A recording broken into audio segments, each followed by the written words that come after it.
Hello everyone and welcome back to Darkwood. This is episode 14. Last time we discovered numerous things. We went to the junkyard, cottage near the junkyard. The wolf invited us to the sawmill for some entertainment. He's now dead as a result, and we also went down to the Great Lake and entered the quarry. We are looking for the elephants down south at the moment. There is also a radio tower that I believe we can't reach out to the west, but going into that snail cottage really kind of gave us the lowdown on this situation. We have repaired the compressor, so we need an oxygen tank, and then we are able to head to the swamp village. I have put together my inventory. We're gonna pop a peel, and off we go. We're gonna run down south, and the goal is to navigate this quarry, which feels smoggy, hard to breathe in there, which means oxygen tanks, I feel like, would belong to these elephants in a situation like that, and we'll see if we can get one. We're getting serious and we're getting out of this place, that is for certain. Now, the quarry residents were not happy to see us. They did not want us to be there. And we're also talking about the sow, so that continues to... That continues to haunt us. Continues to haunt us. Just like the dead human spider. Okay. Let's keep on running. Alright, we're here. We're where we need to be. I've taken the pistol out of my inventory, and I'm hoping that that doesn't bite me in the ass. The pistol doesn't do the most damage ever, but it is very useful. But we're gonna try, if we get surrounded. I got this. We got an assault rifle that I have yet to use, but the way the Wolfman shot at us, there was a lot of bullets, so hopefully we'll be good. And we got the shotgun, of course. So we killed a couple of villagers that were chatting about things. And there's a dude over the side of the chasm of the chopped trees. He looked like he had an axe on the ground. The beams are old and soaked in water. They probably support some giant stone, but a solid blow could shake the whole construction. What would happen if we were to do that, though? See, now I'm nervous to do something like that, because what if we get locked in? I'm curious to see what would happen if we do that, but I'm also, like, not the one that's looking to do that. I might see how well this lantern works for us. There's some light. Oh, bro. Okay, here we go. Oh, shit. Okay.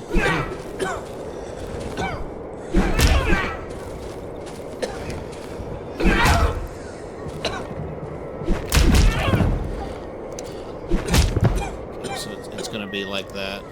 The villagers are very keen to be onto us.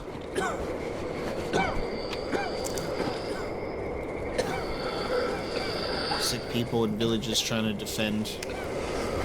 And it's a shame, because I don't want to have to be the one to fight and kill these people, but it's me or them, you know?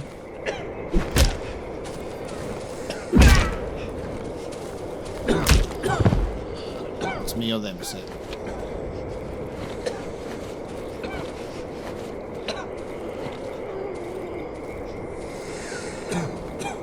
And then if we kill the villagers that are the only people that are able-bodied, the people that are sick here have no chance. You know? So they're just making it worse themselves. You have a pitchfork, so I know you're going to attack me.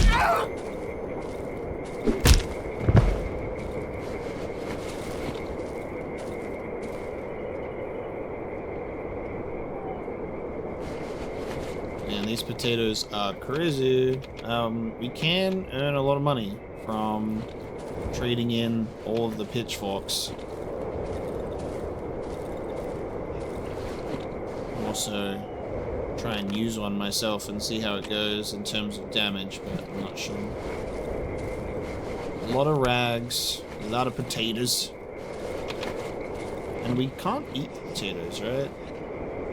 Oh, we can. Oh no, we can eat the potatoes. That's good for endurance. Yes.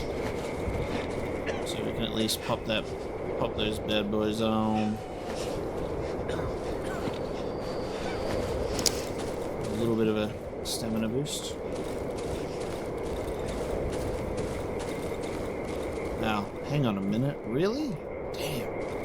Did I just come in here and kill a bunch of people for not much gain? Just looted their bodies of pitchforks.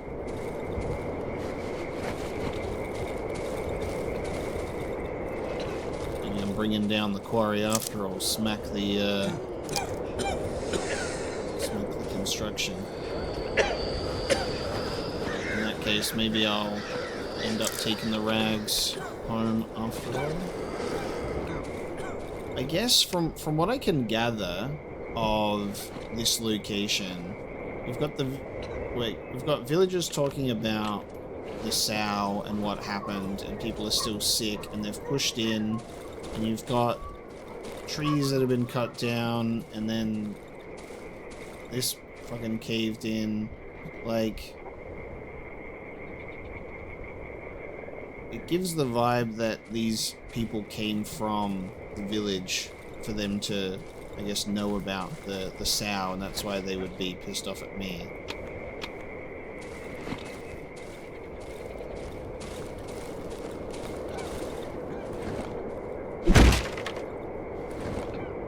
I must be careful not to trap myself in the quarry. Okay, I brought it down. Oh. Oh. God, this is scary.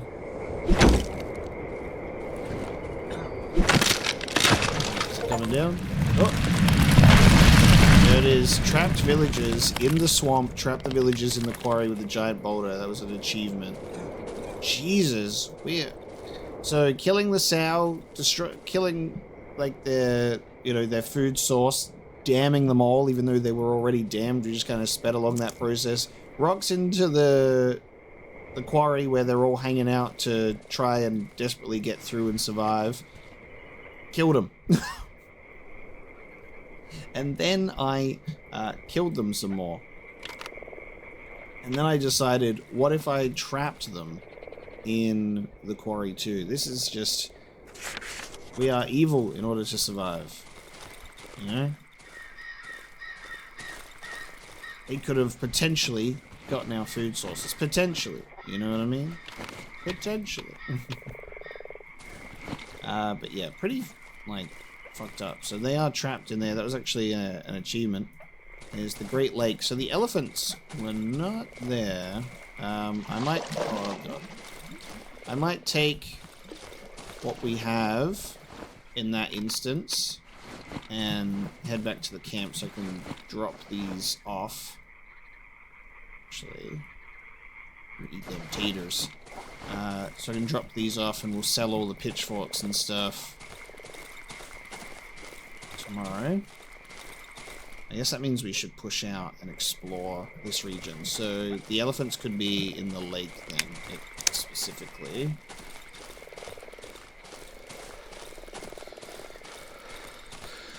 Quarry was just the villagers that were like, man, we're just trying to survive. Some idiot killed our pig, and then he came and finished off the job.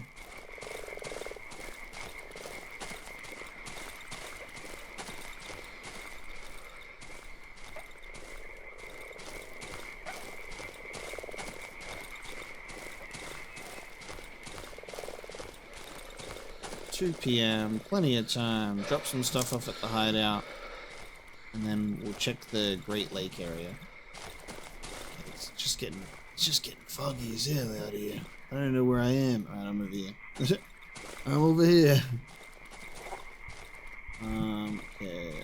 a lot of wood in these swamp areas. We're just gonna try and map out this, and I guess maybe we'll push into a radio tower direction, but we just need to explore the south, so we can see about these elephants. Alright, there's a vibe shift. There's a vibe shift. Oh, okay. No, I don't like this. Oh! Yep. Alright, hold on.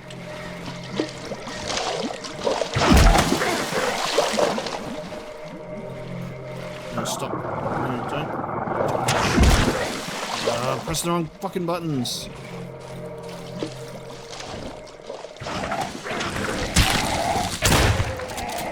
Screw you.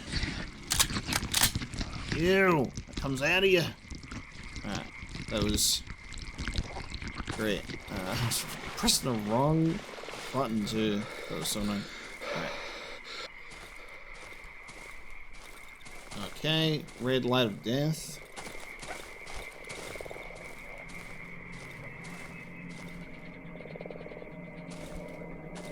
I need a location marker on this map.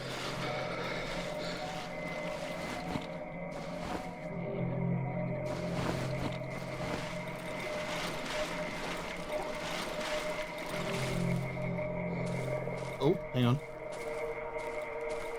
We have a hideout. Wardrobe with a gas tank. Someone else is barricaded in, so we got fences set up. Swamp cottage. Okay. A lot of bear traps.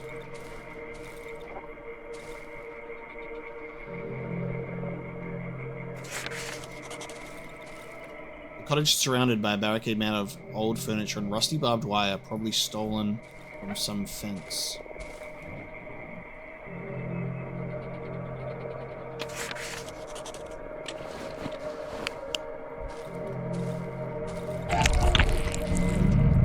Oh man, okay.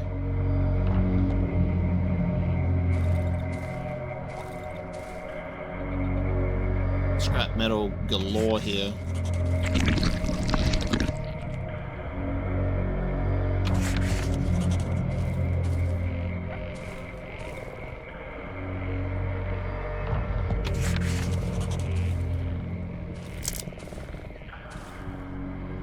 Real dark. I'll switch to the lantern so I can still have a weapon.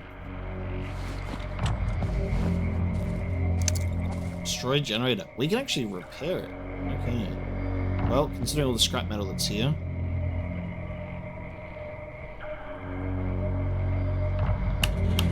A little bit of gas in it too.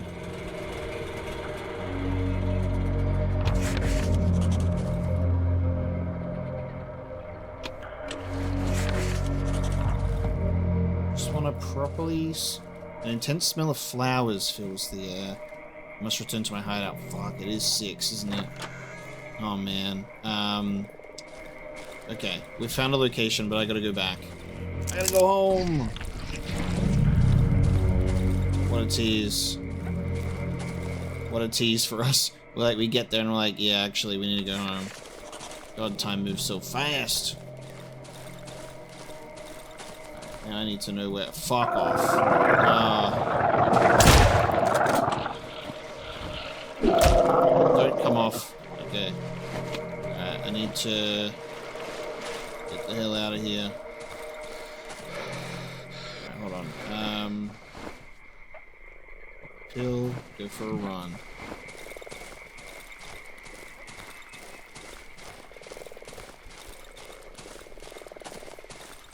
Take the lantern off because it's just using power. We'll make it back. I don't know about staying alive though. The banshees have started coming out again. We know how we feel about that.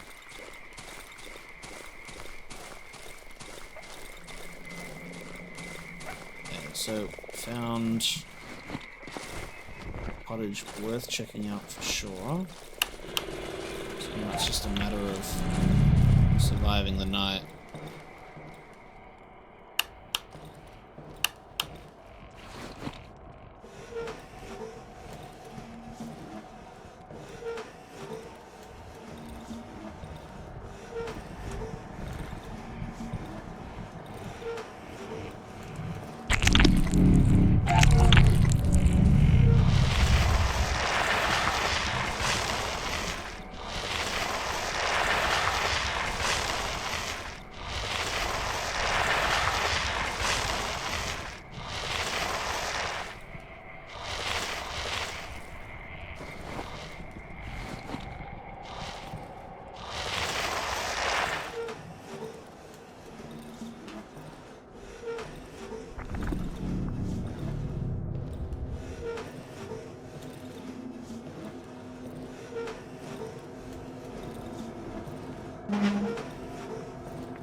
stepping in his fucking bear trap again. Oh my god.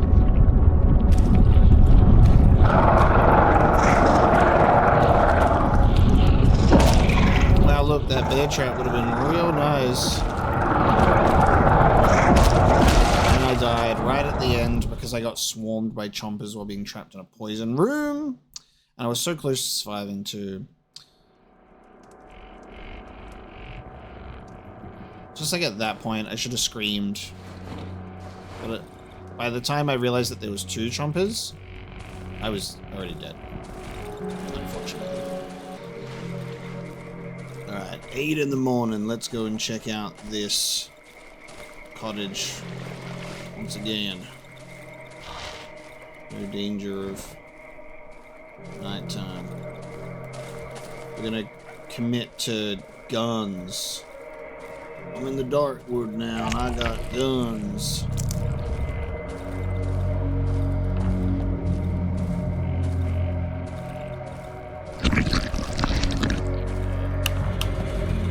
Generator on. Got a little bit of gas in it. I need a key. God damn it, keys. Oh, what? I need a key for this too. Oh, thank you for fixing our generator. You can come in. Oh. Oh, shit. Okay. Oh, we found the elephants. What's doing that? Oh, that's my light going through the cracks. Okay. Ooh, they're called elephants because the oxygen tanks. That's what I was thinking with the gas masks. Okay, that's fun. Incredible. So they're all just chilling out here. The air is filled with a suffocating, sweet odor of rot.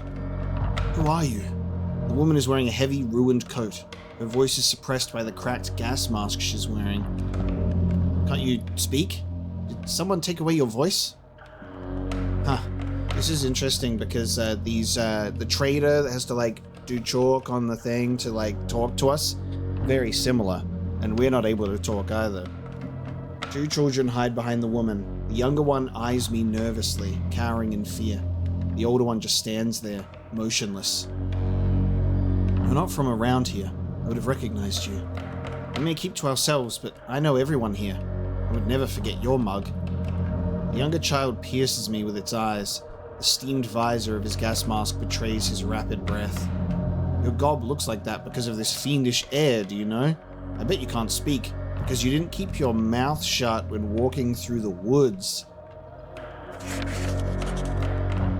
The trees and plains are simply beautiful here, and the bushes bloom gorgeously this time of year. But don't let the charm of this land deceive you. The devil lurks between the trees, and he gets to you through your mouth and nose. The older child's grasp on his mother's hand tightens. He does not lift his gaze from one of the hut's walls. And? You're just gonna stand there? I know you want something, you leper demon. You're not getting anything from us. I don't trust you, leper gob, do you hear me? I don't trust anyone who breathes this filthy air. The woman stares at me intensely through the cracked mask. Did you take my master neck? Was it you who kidnapped him? Talk! No, that cannot be. The woman stares at the floor. Her greasy black hair drops down on her mask. It's impossible. Stupid child, he went out and never came back. He was on about how his granny will take him mushrooming. I have no idea where he... I told him he cannot go outside. I told him that the devil will find him, take off his mask and take him away. I would look for him, but... She lowers her head even more, as if observing the dead flies stuck to her coat. You want my trust? Bring my Marcinek back, my stupid Marcinek. Find him and bring him home. Here's the key to his room. He's spending a lot of time there recently. Maybe you'll be able to find something there that will lead you to him. Jesus Christ. The switch from, oh, thanks for fixing our generator, like, we'll let you in, to then immediate, like, you leper demon, get away from me, because, like, of getting actually seen. I remember this road. The woods devoured it about 3 years ago. It used to lead to our village. I walked it to school. The woman stares into the photo, hypnotized. The road home. My road home. You're just like these lunatics who roam around the woods searching for God knows what. There used to be more of them. Guess most of them starved to death. I remember when they appeared not far from here. Must have been around 2 years ago. Around 2 dozens of them. They were led by these 3 weirdos dressed in old rags. They set up camp at the marsh, there between the trees. They watched our house, stared right into my windows, the oddities. They thought they wanted to kidnap my children or harm them some other way. But when the night fell, I lost sight of them. There was no one there in the morning. It's very interesting that there's the 3, right, that we just trade and engage with, and it seems fine, but then for everyone else that talks about them, there's some sort of ghost story.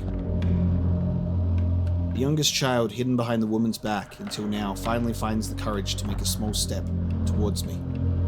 One little bear ate a little soup. A faint voice can be heard. Then another one came and... Quiet! The woman smacks the boy in the back of his head. He punches so hard the hood of his rubber cloak lands on his mask's visor. Not now, not in front of a stranger. Something exploded in the northern part of the swamp. Made the ground tremble. Devil knows what it was. I see you're curious. Investigate it, if you have a death wish. I think it happened in the junkyard. Oh, that would have been Piotrek's rocket. Apart from these 2 here and Marcinek, there's one more boy of mine. My precious darling. A blessed child. The woman rests her hands on the oxygen tanks of the children standing beside her. His love fills our tanks with clean air. For this, we are forever grateful to him for the clean air, for the oxygen tanks, for these beautiful masks, and the book in which the devil has revealed his true image, along with his evil plan. My son took it away from the trees with his own hands and brought it here to us. Jesus, okay. I understand now. I'll leave you with your stuff. So there's the elephant. So I was thinking maybe now to get the mask that we need to get to the compressor to get down there, we're going to need to find this boy. The boy might not be alive. Maybe we get the mask as a result. Or maybe they have a spare mask if we do find him. So we'll investigate the room. But if we haven't found anything yet, it's got to be around our big, large, empty space.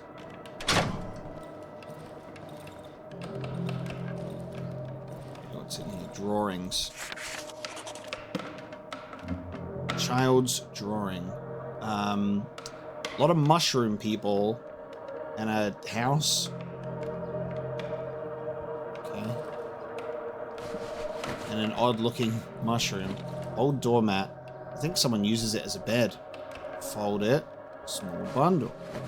A simple map scribbled on a piece of a crumpled paper. Judging by the drawings, it was made by a child. It's very inaccurate. I will only be able to find the approximate position of the spot indicated on the map. We have a primitive map. Oh. A big circle. Okay. Well, there you go. We have a lead. I could be able to show the item to them. Okay.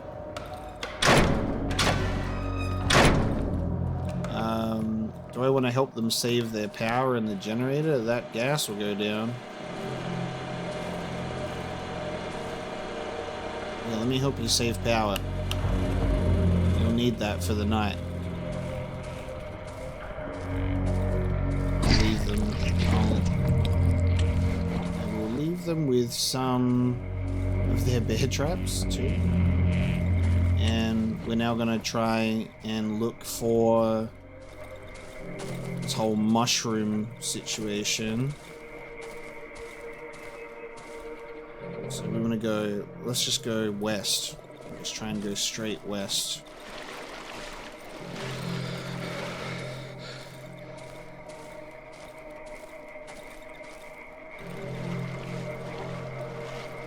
More flowers on this flower trail. Looks like it goes into the place though.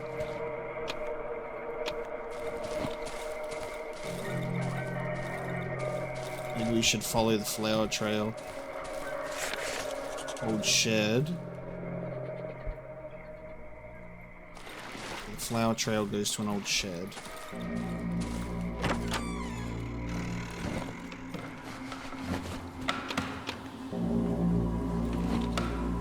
floor is covered with flowers of various colors. Some are fresh. The rest must have been lying here for some time. Oh man. Okay. Code.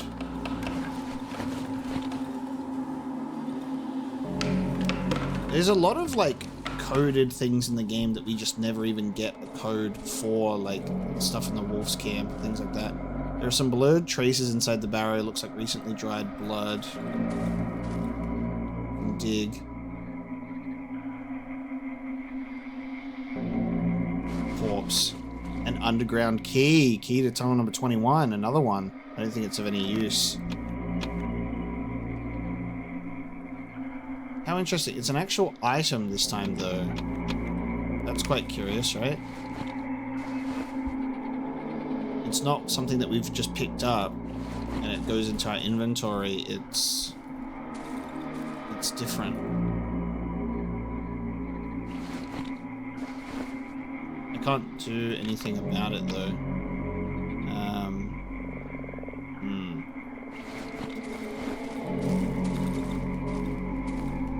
Maybe it'll come up at some point, or we could show it to... I don't know.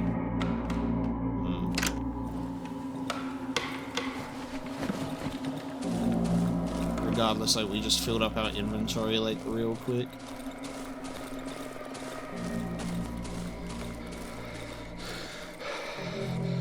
What I'll do is I'll pop some stuff on the tractor, just for now. And then we'll have to come back for that. So the tractor near there has some stuff for us.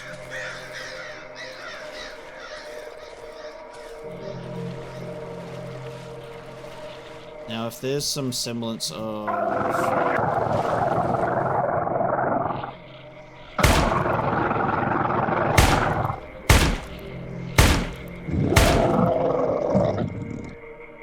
there's some sort of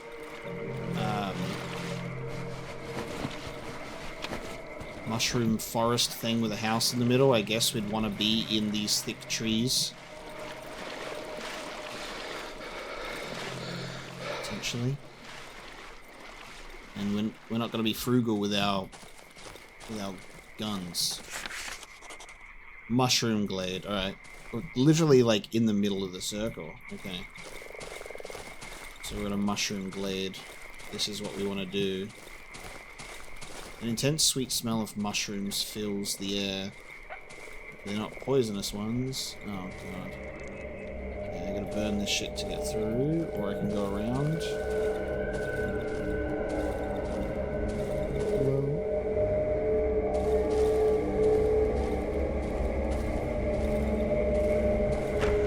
There's a weird echo here. Is like a weird echo. I guess I'll use a Molotov cocktail. Burn this shit.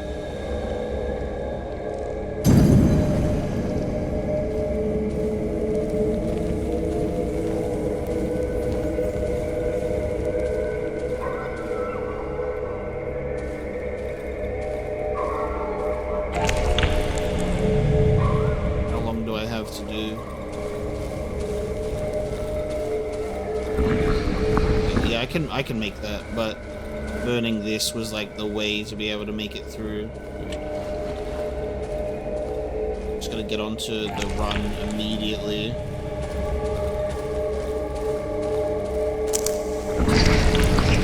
Very close. Remove a blockade.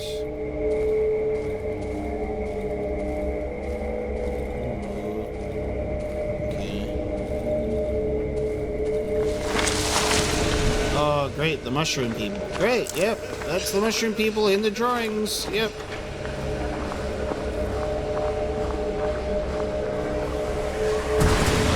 Nice. Alright, I can just shut the door.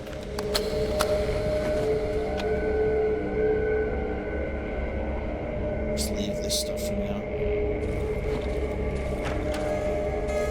It's probably gonna happen quite a bit. Is there gonna be just more of them?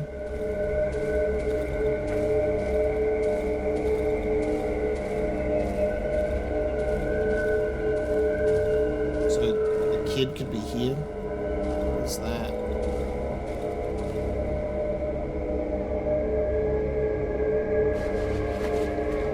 Damn, okay.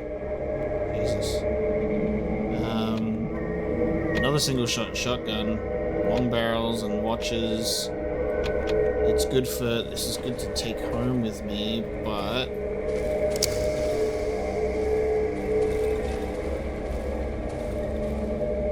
how do I get further in here?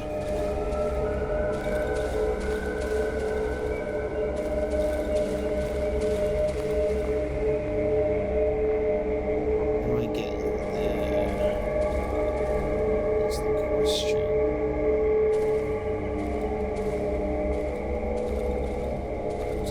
Try not to walk on those. I'm like scared of that. Maybe this was just one thing to find. I'm gonna do it elsewhere.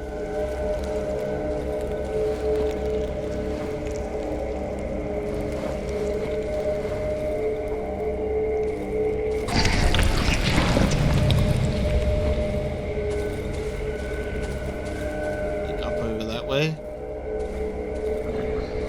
Carrying so much stuff though. I think if we drop stuff on the ground, it stays there. So we can always kind of try and come back to these places, maybe, and pick this shit up. Because we're not in like a desperate need of... we're not in desperate need of reputation and certain items. We have footprints. Okay, we have a footprint trail.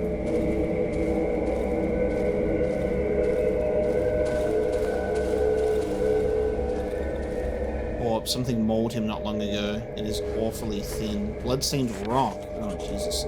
Piece of a neatly cut stone. It's covered in blood. Someone probably used it as a weapon.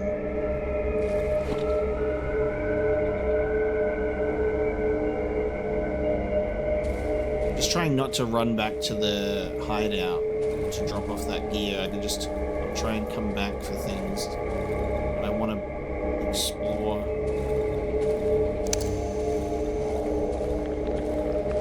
Some poisonous mushrooms that we do not want to harvest.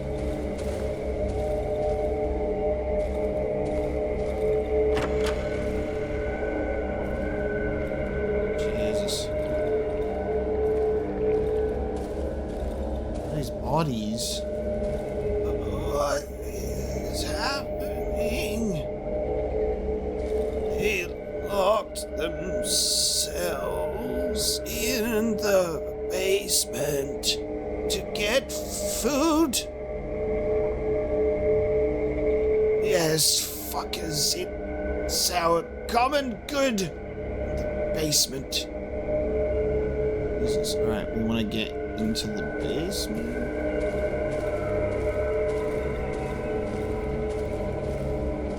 More footsteps.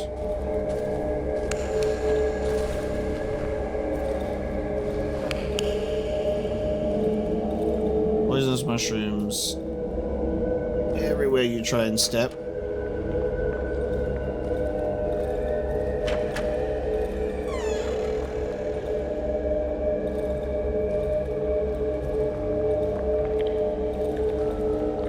Everything inside the cottage is covered with mushrooms. The floor, even though it looks like it's made of wood, bends under my feet. A white, colorless goo seeps from the ceiling and walls. And we do have an NPC. Oh, bro. We finally have the workbench upgrade. Holy shit. Key on a keyring, a colorless key. It feels soft to the touch. There's a drawing of 3 flowers etched on the keyring. Hello? We have a NPC. Mushroom Granny. Oh, the elephant said that he was saying Grandma would take him. Oh man. An old woman sits on a weathered rocking chair. Her sleep is deep and peaceful. A handful of ripe mushrooms grows out from beneath her thick hair. Try to pick a mushroom from the old woman's head or wake the old lady. The old lady slowly opens her eyes. For a moment, she stares into space with an absent gaze. Finally, she becomes aware of my presence. Wait, you're not. My empty eyes now take on a questioning expression. I didn't expect any guests. She throws a nervous look at the door on her right, then gazes around the mushroom-infested house. She relaxes a bit. I suppose you won't tell me what you want? And you want something, since you're standing here in front of me, right? Eat the old lady! Oh my god. I'm gonna point my finger at the door, I guess. It's the door to my chamber. There's nothing that would interest you there. The lady puffs her cigarette. Come back when you remember what it is you want from me.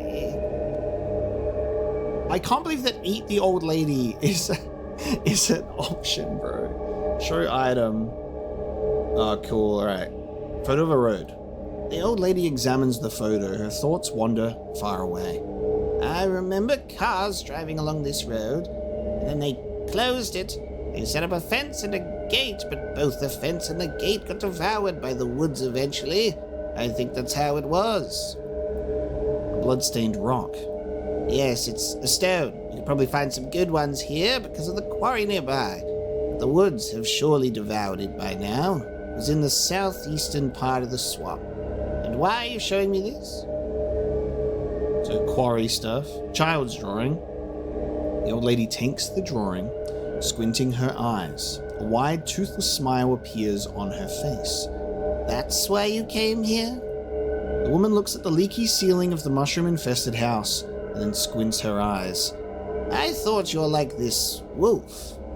The end of her cigarette lights up and a puff of blue smoke comes out of her nose. From that children's tale, the one who wanted to eat the granny. We slowly becoming the wolf man with the option to eat her. She opens her eyes and glances at the locked chamber room. A few days ago, a child appeared here. A boy. He thinks I'm his granny. The old lady stops for a second, trying to remember something. Grandma? He was very nervous. He kept repeating a rhyme over and over again. He hid in the corner and sat there for what must have been a whole day. I think he relaxed in the end. He seems to like it here. He draws. I think he likes to draw, but his drawings are not very childlike. The old lady smiles again. I really like having him around. His parents are still alive, right? Are you his father? Mother? He's in the other room. Here's the key. I will let him go if he wishes to go with you. Wow, okay. Let's read the journal because we've kind of missed the last couple of things at the moment, actually. So hold on. Family in oxygen masks. I met a family living inside the barricaded cottage in the swamp. A woman and 2 kids. Their faces are hidden behind gas masks. The woman claims the air inside the woods is poisoned. They rely on the oxygen tank for breathing. So we could write in this journal and communicate if we can't talk, you know. The lost son. The woman in the gas mask, probably the mother, has asked me to find her son. He went to see the granny about the mushrooms. The woman has given me the key to her son's room. Perhaps I'll be able to find something that will help me locate the kid. Something happened in the local junkyard in the northern part of the swamp, which was Piotric's rocket. Primitive map in the masked family's cottage. One of the kids must have drawn it. It's very inaccurate, almost scrawled. It looks like the kid wanted to indicate some place using it. I've circled the area where that place should be on my map. In the mushroom granny, I've met an old lady in the cottage, overgrown with bizarre mushrooms. In fact, she was no less strange than her house. No less strange than anything here. I love the drawings, they're so good. The boy lives with the mushroom granny. The old lady told me that a child visited her a couple of days ago and that it's still here. She allowed me to take the boy back to his mother, provided that he agrees to go with me. Interesting.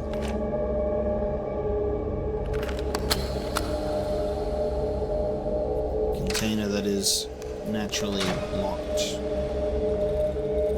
Oh god, why is that scary?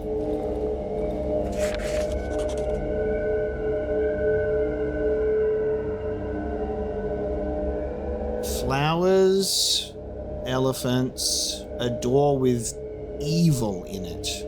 I wonder if this is the shed. I wonder if this is about the shed.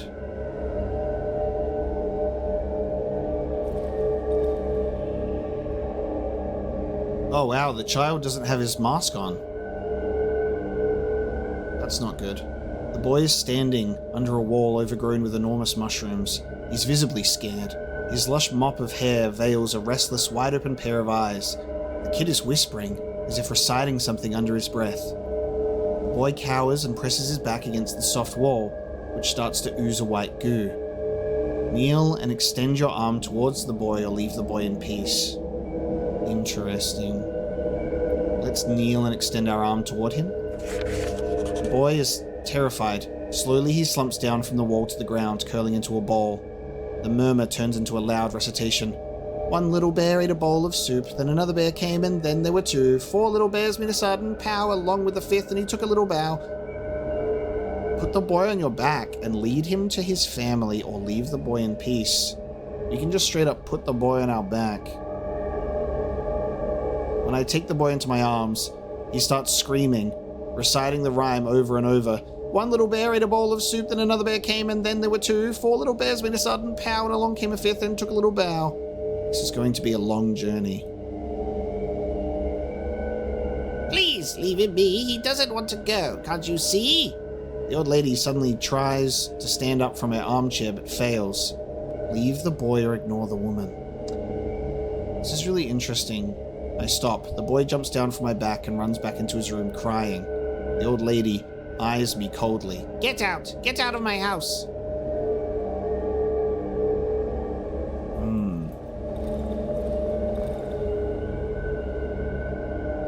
Eat the old lady. It is such a crazy thing.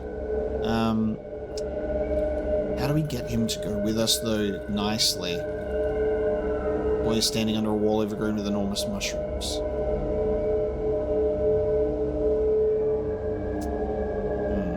It's 5 p.m. I need to hurry up with this decision.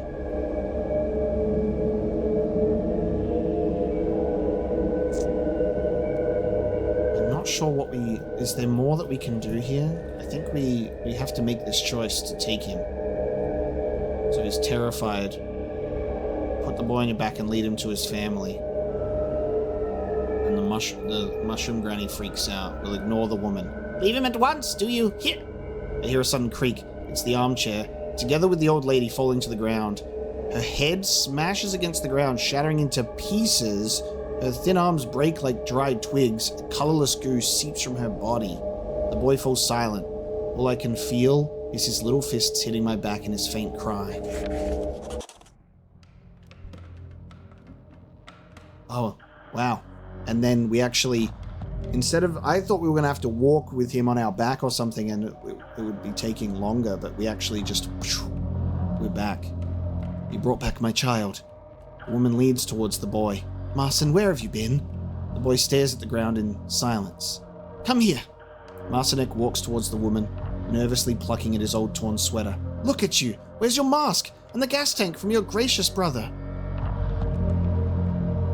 His love protects us. It fills our lungs with clean air, and this is how you thank him, young man? Your childish behavior made him very, very angry. Now we all have to apologize to him for your stupidity. Oh, wow. Okay. The 2 kids standing behind their mother flinch. This is the drawings of that we saw. The woman grabs the boy's hand and disappears into the hallway. After a while, she comes back with an oxygen tank.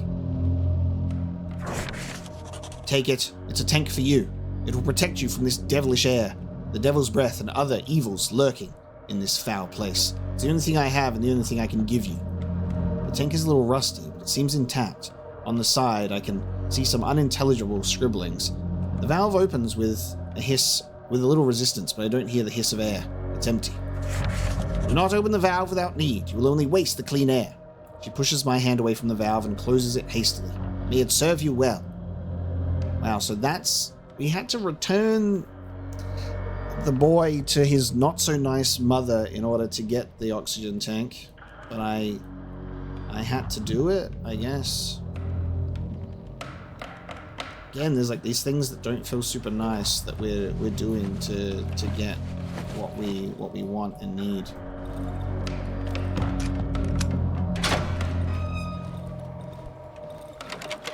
And now he's been locked in his room. One little bear ate a bowl of soup. And another bear came, and then there were two.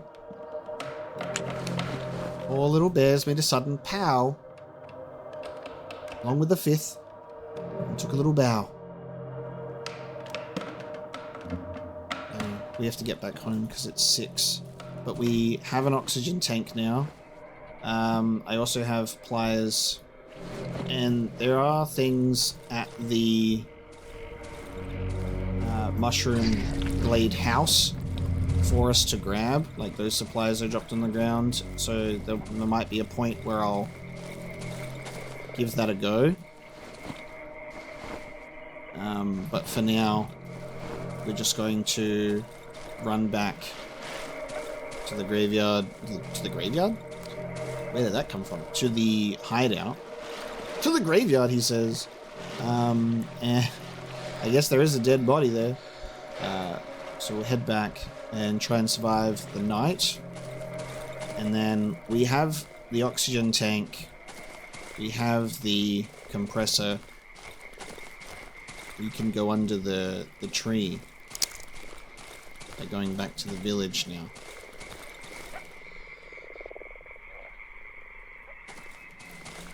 There is more for us to explore, but I'm also like... I refilled the empty oxygen tanks. All the empty oxygen tanks.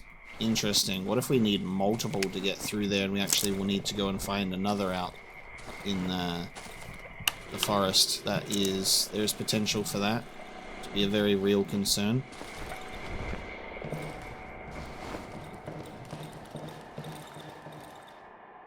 Okay, we can upgrade the workshop. So we can now actually make the axe, double barrel shotgun, and a hunting rifle. So we can actually start crafting this stuff now. So weapon parts for that, and 1 weapon parts for that. We have 2. I think... Oh, it needs 2 barrels, of course. And this one needs a barrel as well. So we can't just start making this immediately. We do have the ability to make the hunting rifle. If we buy the bolt, and that's what the medium caliber bullets will be for. There you go.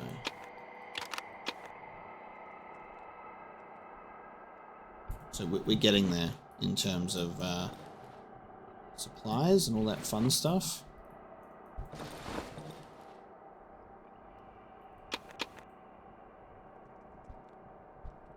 Just be a matter of choosing what we want to actually do. And yeah, I think with what we have,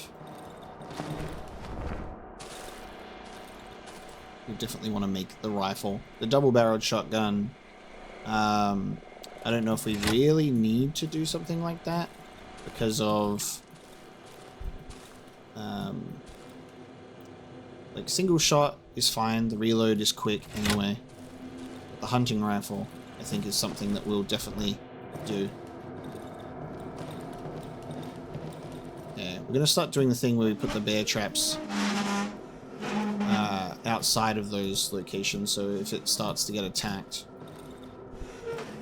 they'll just get bear trapped immediately instead.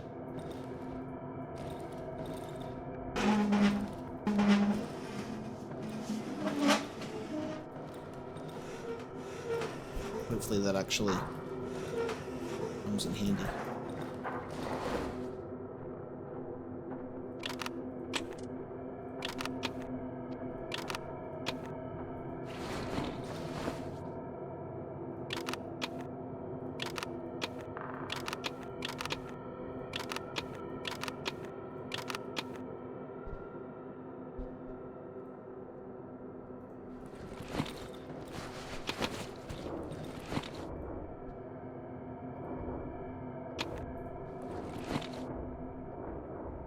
They're attacking something.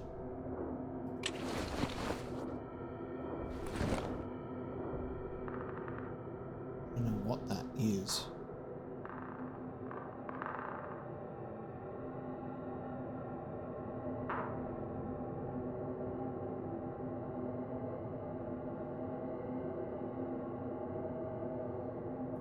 like to survive today, right? Skills, we have them.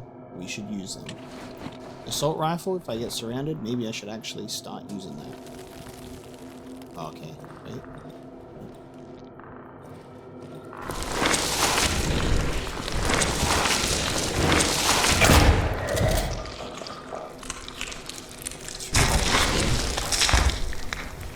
Oh, nice.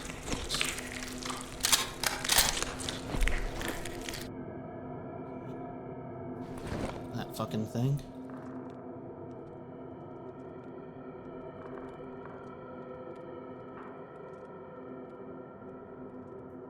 It's just a matter of sitting in the corner, having the gun aimed, ready.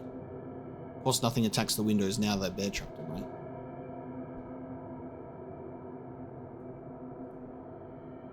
Make exploding barrels now.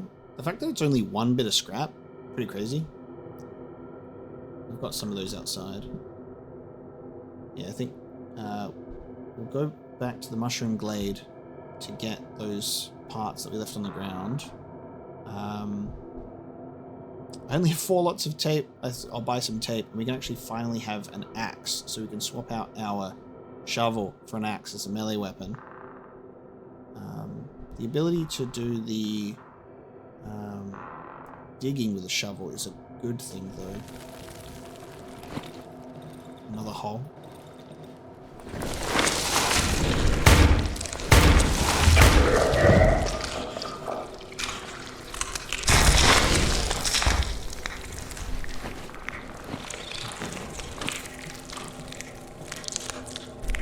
Jesus Christ. Another one of those.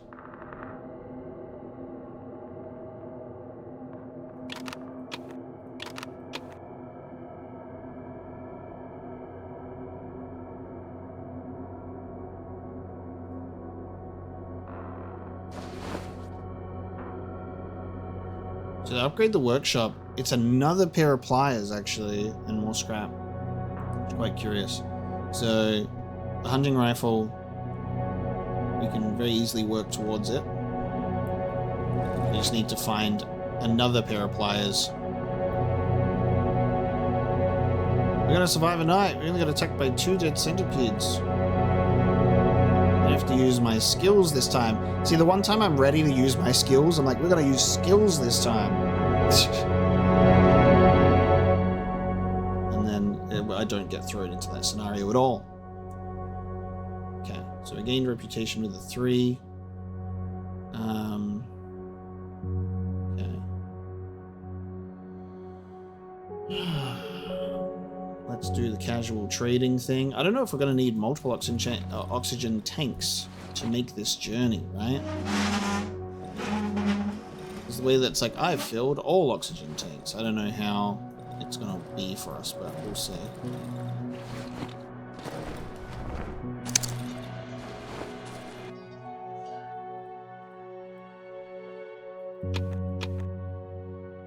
We'll get the bolt handle. So we at least just have it ready. We can make our axe. So we got a staff and tape, and we do have the axe blade. So that's going to be very nice. And nothing to trade today because that's the trading stuff is in the mushroom glade. That's why we have our reputation built up so much.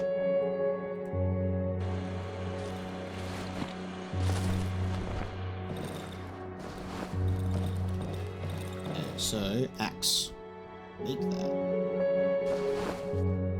Formidable weapon. Now, in terms of upgrading the axe, we can inflict more damage. We need stones and greatly increase durability. We actually need another axe blade, which makes sense because it's like it's the same deal with the shovel.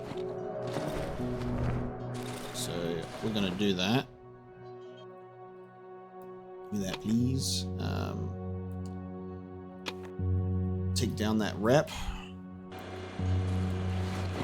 I think I put stones somewhere. I got some stones.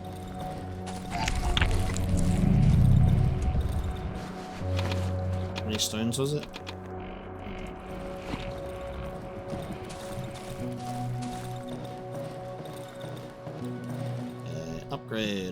axe. So there we go. So 4 of those. So more damage and greatly increased durability.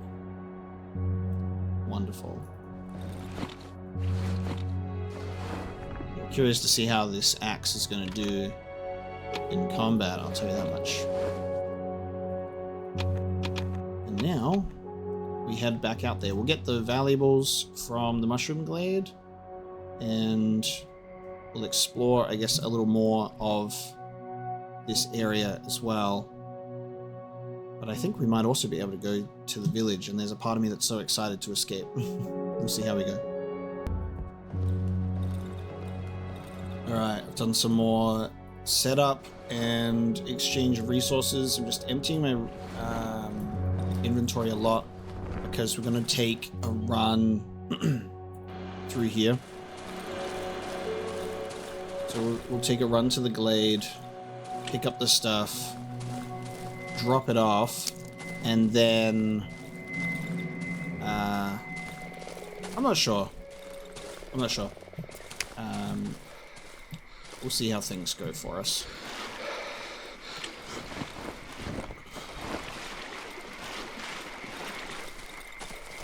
Something that also I'm thinking about is the repetition of the rhyme. And that's why that the mother was like, don't let him hear it, not when there's a stranger nearby, and the boy was screaming it. And he's talking about like 1 bear, 2 bears, 4 bears, 5, and it goes into a numbers game. We're gonna try that code on the locked old shed, because that could be the mother trying to protect those secrets. I reckon that could definitely be something. So we'll come in here and we'll try that. And then we will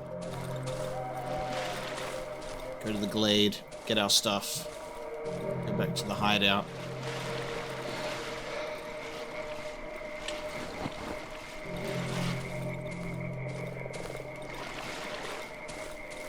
And then we also put shit in the tractor. Yeah, not sure what to do about the underground key, because that was found in the shelf of the shed, which is pretty... Well, no, sorry, it was found on the corpse nearby, which is very curious. Alright, we'll try this. So, 1 bear, 2 bear, 4 bear, 5. Nice. Alright, so that does work. What is she trapped in this? The air is dreadfully rancid and stuffy. The heavy, sweet smell of the flowers mixes with the stench of rot. Of course it does. Jesus Christ. Alright. Oh, okay. Old journal. The pages are glued together, creating a rotten clump of paper. There's a note at the bottom. Radio tower. Door 21. 12 p.m. Kowalsik. Oh, just guessing. Yeah. Let me have a look at this again. Can't read it in time. Nope, that's not what I want. Old journal. Pages are glued together, running column paper. There's a note at the bottom. Radio tower, door 21, 12 p.m. There's names at the top. Can only make up the words devil horns, auger. The rest of the words is unreadable. Organic devil horns, maybe?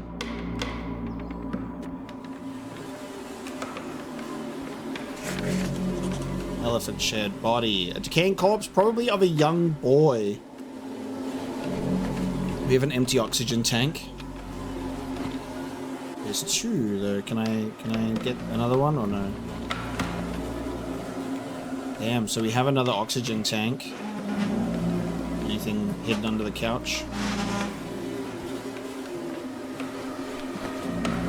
Jesus. So body of a young boy. And that would have been the drawings. Why though? Fucking hell. So this was the other son that the mother was talking about. That's fucked up. I don't even want to I don't even want the mother to know that that's what we've been getting up to. Not looking to get potentially attacked at this point. We're just going to run across to the glade. Pick up our items, go home. So more info with the radio tower as well. We'll have to try and see if we can get there.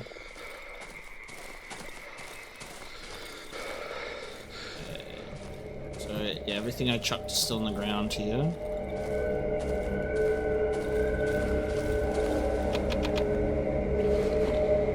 And I've still got a few spaces left to pick up some stuff. Let's take a look.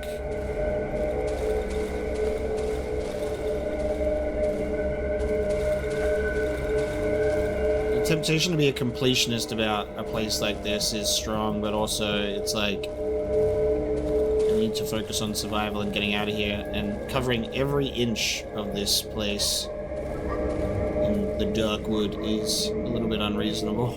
But you do want to continue trying, don't you? More footprints. This is where the granny's fallen. A shrine. You have a shiny stone in it? No. Mushroom shrine though. Yeah.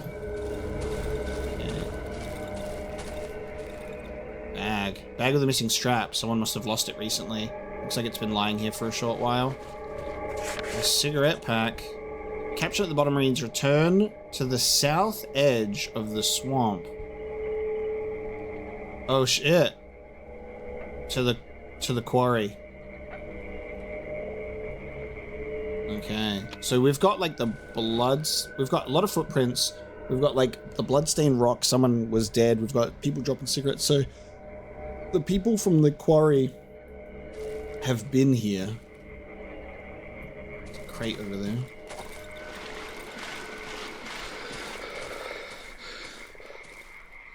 Yeah, people from the quarry have been here.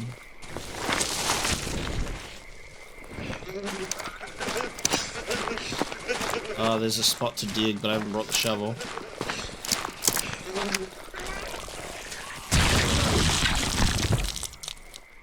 Seeing the dig spots coming up is something for sure. Oh wait, did I make that up? Oh, Johnny Stone. Yeah, no, here. We don't have the shovel to dig though. I'm getting a lot of these lately. Nice.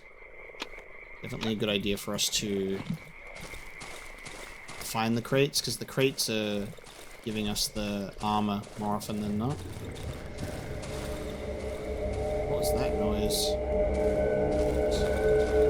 I'm gonna go back in here because it cut away from... We put the boy on our back and then we just returned, so we actually didn't even see what happened with the old lady here. I wonder what the code for that is. Mushroom granny key. Can I open this now? Mushroom granny key. Rocking chair. Drag it. You can drag the rocking chair.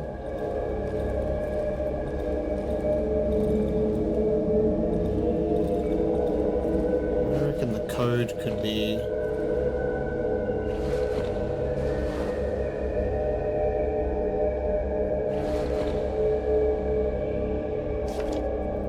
Mushroom granny key. Yeah, I'm not sure.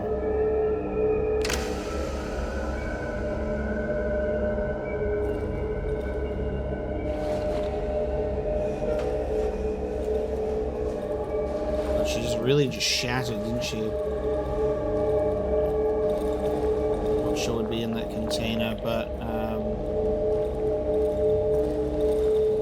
we will just leave.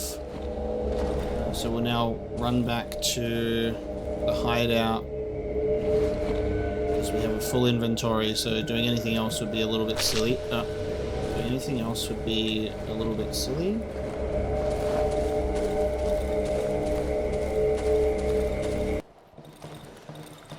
Okay, we are leaving. I have done my equipment at the place. It's 4 p.m. We have oxygen tanks. We have weapons. We've been tasked with burning the tree. So I've brought a full tank of gasoline. We have a torch if we need to light that shit. I got an axe if I need to chop down any, you know, I need to chop down any branches in my way. We are absolutely prepped for tree cutting and burning. So we're back here. Been some time since we've been here. I've actually checked out that door, that pathway we opened since being here. Oh. Roots entwine the cottage's interior all the way to the ceiling. This was the key with a key ring. Okay. Oh. Okay. Table, shelf, photo of a family. Oh man. So the key on the key ring, 1970. Oh man, 1970. What? That's gonna be the code on. That's gonna be the code on Granny's container for sure, right? The rocking chair. Wow. So the key on the key ring opened up. She used to live here. Amazing. I noticed that time was frozen here. Ah, the 3 flowers on the welcome mat really kind of drill that point home for you. Yeah. Amazing.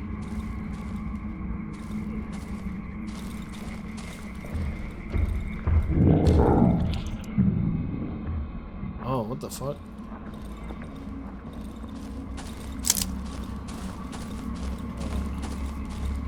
I had to find my way around.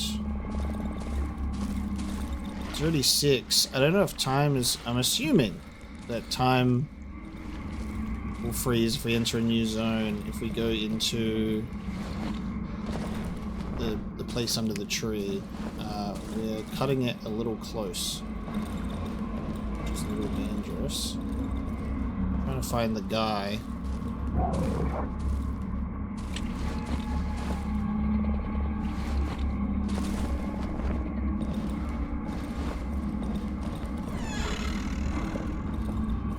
Is roaming around. Is he gone? This was where his spot was, wasn't it? Am I crazy? Yes, I'm crazy.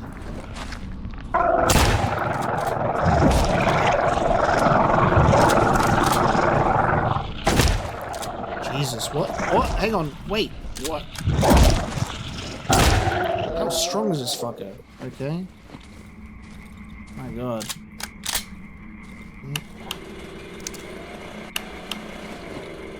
That's not what I was expecting.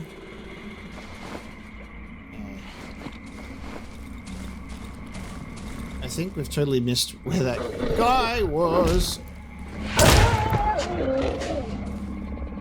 Dog in the doghouse. We have creepy well. Alright, I'm definitely not where I'm trying to go, and it's getting late.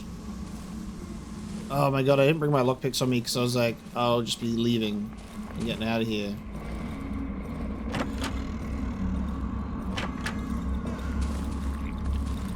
Silly me.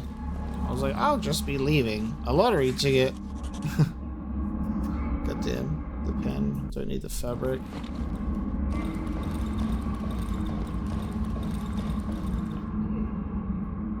That's not gonna be 1970.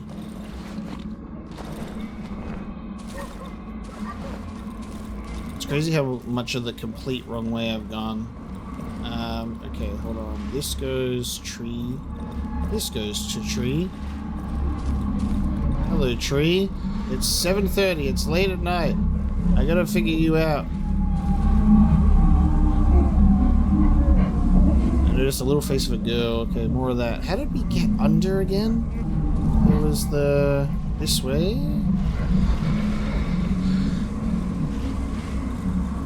This way. Basement hatch. Okay. Saving 1942. Is time still frozen? Alright, yeah. Right. Just before nighttime. We've been down here before, and then we got to the point where we couldn't proceed because we didn't have the oxygen tank. So we have that now. Now we only have one. We found that other tank. We filled them both up, but I'm like,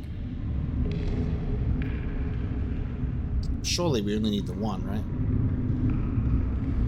Right, let's go. Into the water.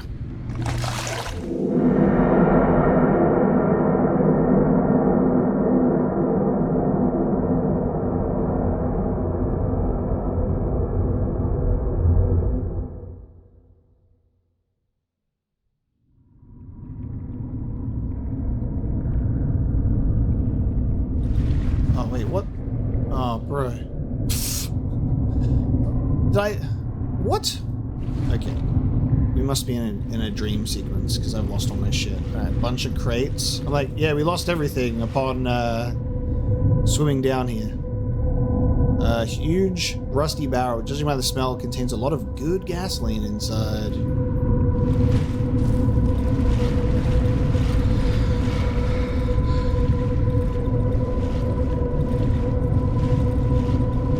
Just a lot of crates.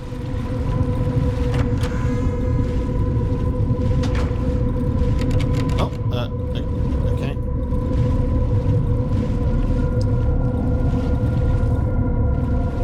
Alrighty. Trusty barrel. I don't have anything on me.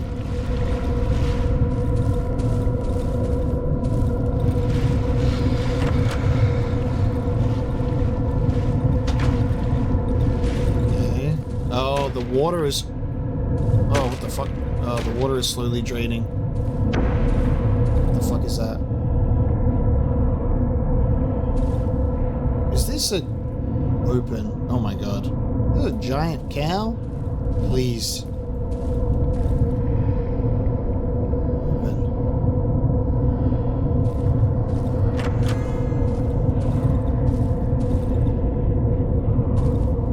I opened it.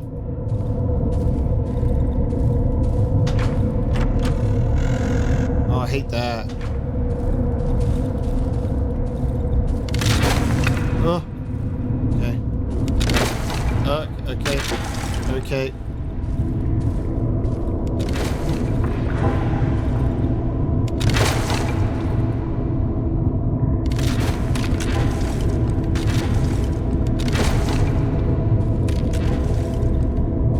Do I want to get in something? Or do we just get scared? Giant headless cow.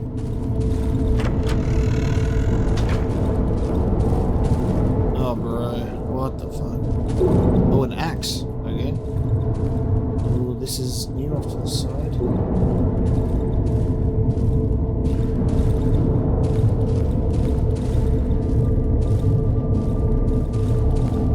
This has all been raided. Do we attack? Giant barrel here, just about. It has a lot of good gasoline inside. Am I gonna get into a fight? Okay. What the fuck? Not a headless cow after all, eh? Backpack has a torch. Okay. Slowly digging deeper into the side here.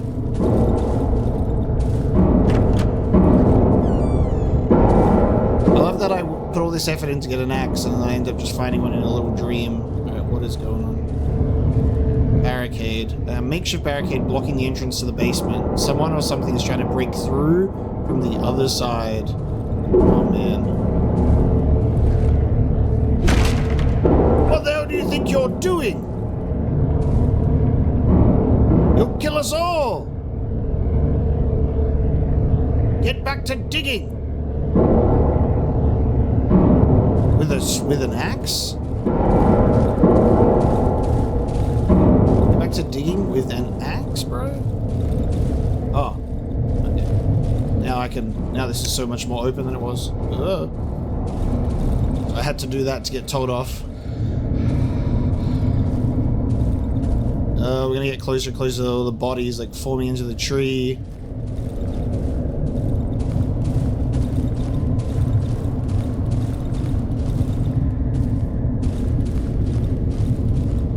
Fuck, this game is so gross. What a banger of a game this is. Don't you think? No, you just love the infinite corpse rotting tunnel of roots. Oh my god, bro. What?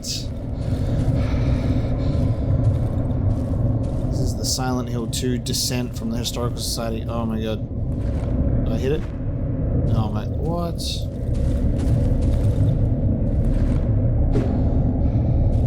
What? Oh my... Oh bro, no.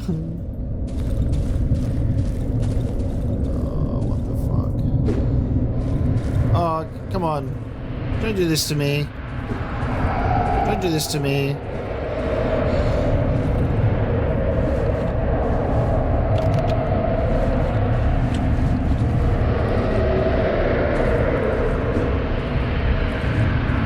It's not doing anything to me. It's... I can't see shit. I'm not dying though. I'm just... see shit. Oh man. Oh, hello. I made it out. Okay. What the hell? Alright, I have my stuff. We're not going back, by the way. Oh no, I am. I can go back. Okay, we can go back. Because I assume we need to do this, then we need to go back. And then the tree should be like, okay. I'm getting killed by those things. Pile of empty rotten wooden crates overgrown with small roots. Already have a torch. Okay. Oh, the valve. The barrel's valve is rusty, but it seems to be working. Judging by the smell, there's gasoline inside. Actually, well, I have gasoline, because I'm gonna burn this tree, so, like, I'll bring my shit. I've got gasoline, I've got a torch. I shouldn't... I guess this is, like, if you don't have the stuff, if you haven't thought to bring it with you, you know? I was like, if we're burning a tree, I'm gonna need the equipment. I don't want to get all this way only for it to be like, sorry, and then get screwed when I have to run back to my home at 7:40. A dead end carved out by the roots.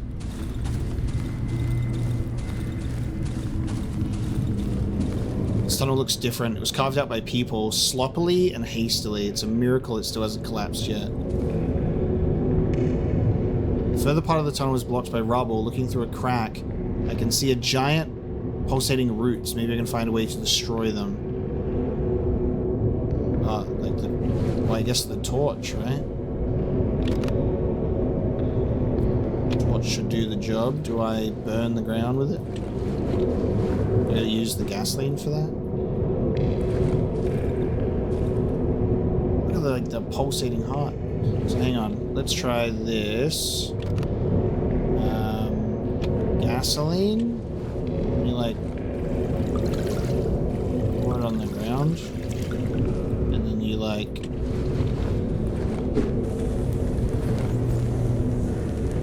it only does a little bit, like it's not gonna go and spread in there.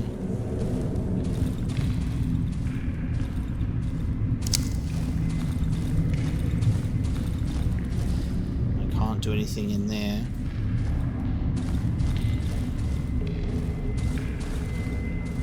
If the roots stem from somewhere, do they destroy the barricade? Hang on, I think we've got the right idea, but wash it, because I can't.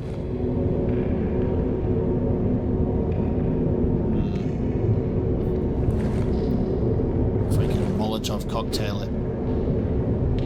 If I can get in there. I guess we should do this then.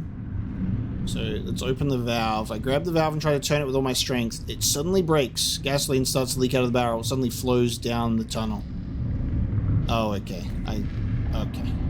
So that's the thing, right?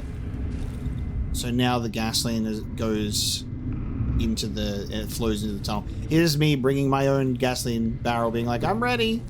Okay. The game does it for us. I didn't even need to bring anything. I brought a torch and a gasoline thing, being like, I'm ready for the burning. Oh, Jesus.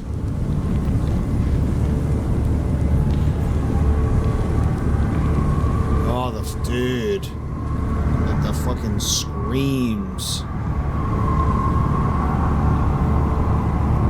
Darkwood is fucked up. I'll tell you that much. Darkwood is messed up.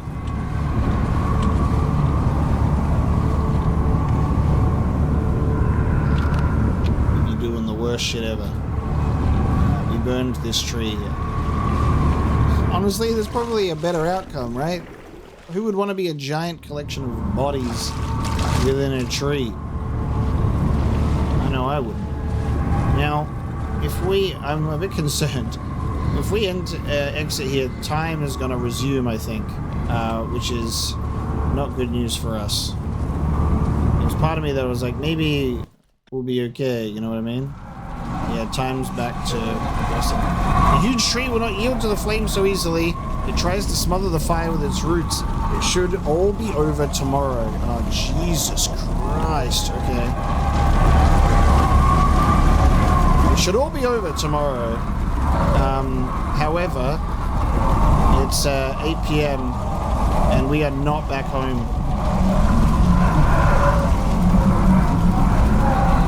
And our guy is here. There was our guy. Cripple's blind eyes stay hypnotized at the huge flame consuming the tree. It's as if the old man could see everything clearly now. The orange fire illuminates his pale, motionless face. Wow. Oh! Yep, and here it begins. It's now time for us to try and get home. This is going to be a bit of a trek. I don't know if we're going to be able to do this.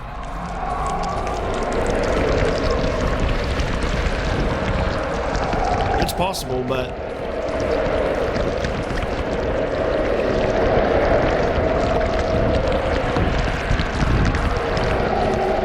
we're out of the village. The problem is when we get to this part of the swamp. Oh, I didn't mean to do that. I meant to do runner. I actually made it, by the way. Holy shit. I did not mean to do that.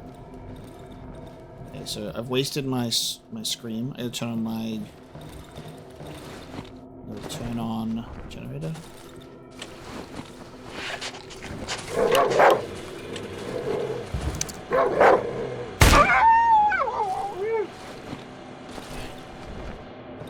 So we're surviving a night. Whoa! We're surviving a night. It should all be over tomorrow. The blazing inferno.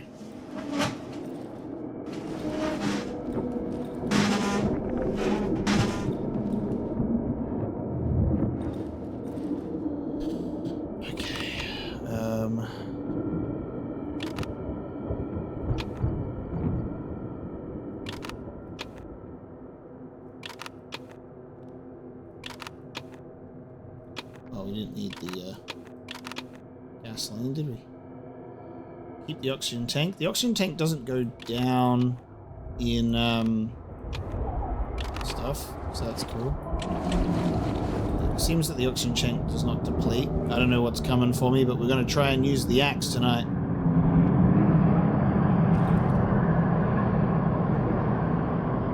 I'm surviving this night, assholes. What's happening?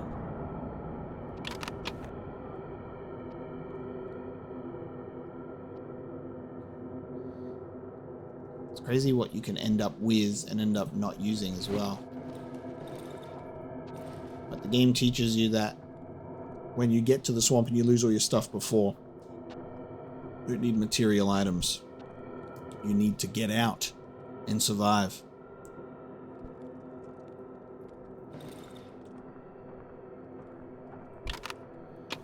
And if we're going to go on the road home,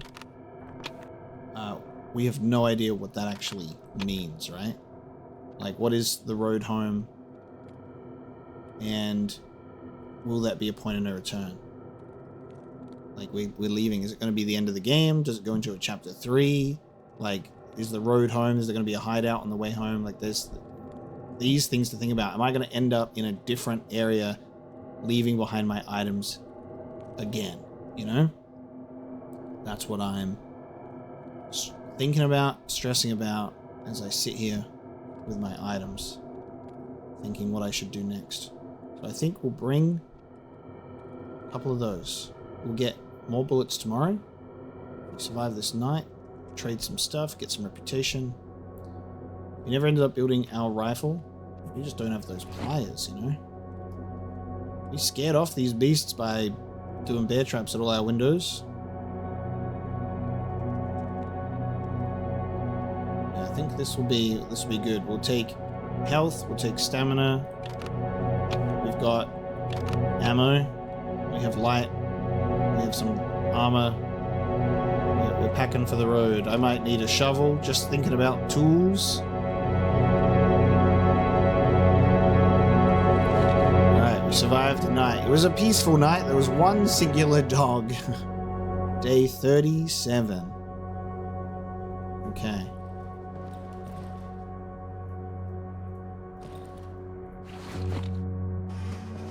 This is potentially our final night. At the very least, it's our final night in the swamp. Oh. Interesting. There's no the 3. But I gained reputation with the 3. That's curious.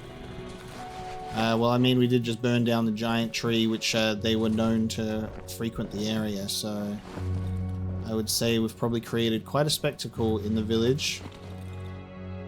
If that's the case, I think the 3 pills might be enough. We've got weapons, supplies. Well, we're not trading anything and we're not getting anything, so this is it. Again, it's like, I don't know. I don't know if I'm gonna need anything. I'm trying not to fill up my inventory too much, right? And again, if it does throw us into a situation where we're in a new area and have to start again, we at least have some level of mental preparedness for that. Still never got this. Yeah, still never got that. Interesting. There's so much to this game in terms of containers and locked doors and things that you need a key for, where it gives you this illusion of, you know, I need to find something to progress, but then I also feel like there are things where you're not able to get in there. Containers you're not meant to open, containers you can't open, things like that, because of just not everything is for you in the woods to access. It's kind of the vibe I get sometimes. But then there are ways where you can like listen in on how the kid's doing the code to the door, and I think 1970 might be the Mushroom Lady's code. It's like an anniversary code on her thing, and there's definitely, like, even in the previous area, or so many nook and crannies to investigate. But me personally, I am so ready. I am so ready to see about leaving and seeing if that will take us to the end. I have loved my time in the Darkwood, but the oppressive nature and atmosphere of this game is so much. And what a delightfully good game to play for Halloween and the Halloween season. This game is horrifying, genuinely. It scares the shit out of me. And I've had a really fun time with it, but there isn't a burning huge desire to be like, I have to do everything possible in every nook and cranny, because I'm so ready. I'm so ready to get out of the woods. And I'm sure this guy is too. So we're gonna go back to the tree. I don't think this is the way. This was a different pathway. The blazing inferno should be over. New journal entry, ashes. We reached the shed near the elephant's cottage. Inside I found a decaying corpse and a lot of equipment. Probably found it in the woods. There are some oxygen tanks here, empty ones. Maybe I'd fill them with oxygen using the compressor. The tree burns. I set the roots in the cellar on fire. The fire consumed the talking tree in its entirety. Even now I can still hear it screaming. It seems like the cripple was right. The tree is enormous and will probably continue burning throughout the night. I will return here tomorrow. Ashes. It worked. Only ashes remain of the tree. I feel I'm approaching the end of my journey. Is it possible? I feel this too. It does feel like it's time. Alright, he's gone now too. I'll remove your barricade for you. No, I'm not coming back. It'll be a very interesting experience for the people, the survivors that are left out in the Darkwood, right? They'll find my hideouts and be like, God damn, this man was resourceful. My swamp hideout? They're like, I'm set forever.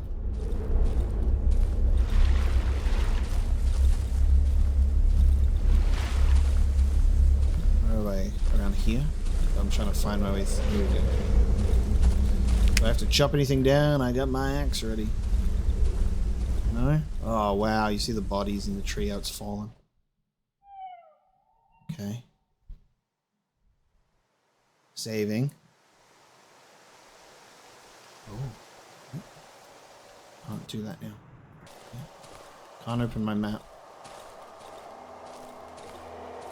We're on the other side. Only ashes remain. Burn the talking tree.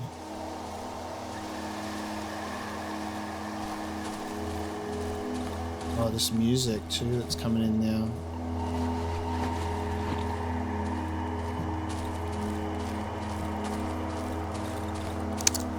An actual path.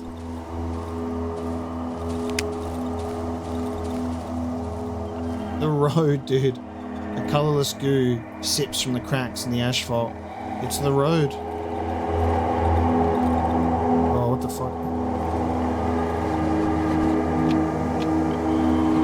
The crossed out sign reads Darkwood. Oh, whoa. What the fuck? That's our guy. That's our cripple. It's the crippled old man from the village. Get on my back. I'll take you out of here. The road home. Oh, dude. Holy fuck. He's just crawling home.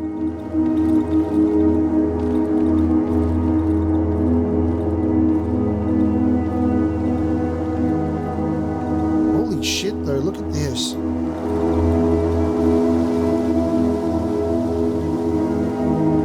The savages.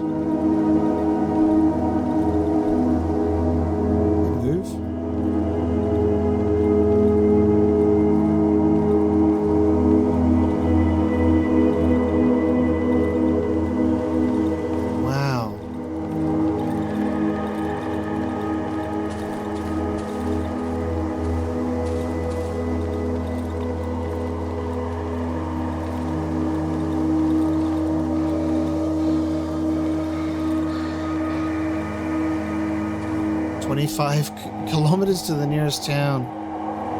Jesus. Wait, what? Oh, shit.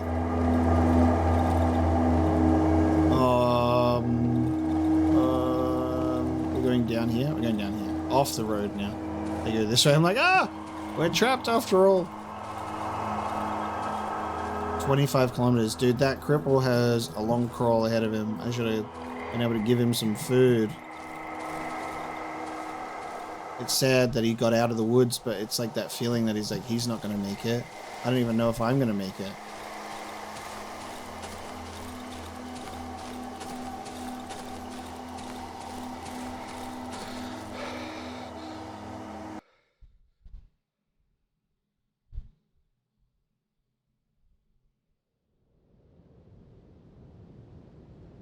Epilogue. Okay. Not chapter 3, but epilogue. Okay. We are in the ending sequence. Oh, I don't have any items. Right. Fuck. It's like, you pack all that shit with you, I'm packing my provisions. I never even fired a single bullet out of my assault rifle. I just held it there and I went, you're alright, girl. You just scare him off. What matters is that we survived. What matters is that we made it out. Maybe. This doesn't look super good.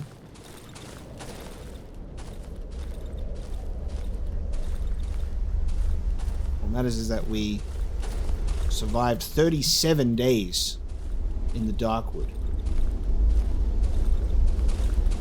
And I don't know which direction to go. So we're just going straight ahead. Trying to find a clearing. Well, the music is getting like brighter and more hopeful. Power lines, bro. Oh, it's so weird to see like the 3D space of that. That's really throwing me for a loop. Open fields.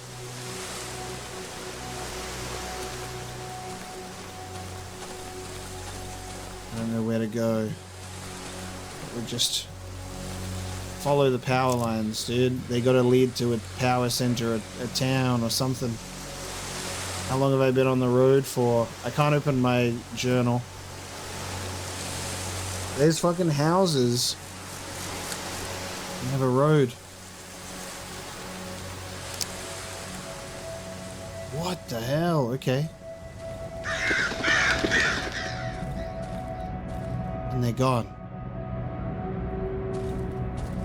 Who's going to eat the bread now?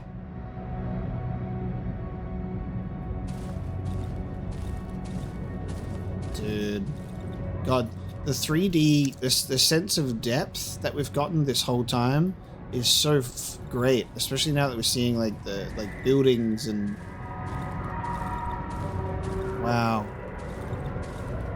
And hopscotch, just Soviet living. Primo Soviet living, baby. My first floor neighbor. Good day. Good day to you. Oh shit. This is where we just live here. This is where we had that dream when we woke up and we were in our own apartment. We just lived next door to the Darkwood. Does this just keep going? Oh, it just repeats, bro. Oh, that was weird. Oh man, are we in like a dream? Yeah, it just repeats. We go in. It's looping, bro. Are we in a dream? This is my staircase. Oh, we've got to be in a dream, huh? We just kept going straight and it was just looping through. It's been here since I remember. Weird that no one ever tried to steal it. Oh, I don't think that we've... Oh man, I don't know. I don't think that we're actually here. It's probably the work of that little punk from the 3rd floor. Someone finally evicted them. Oh my god. I don't know how I feel about this. Boss. Got any spare change? Locked. I need a key. Oh. You're waking my kid! Get the hell away! Oh man, that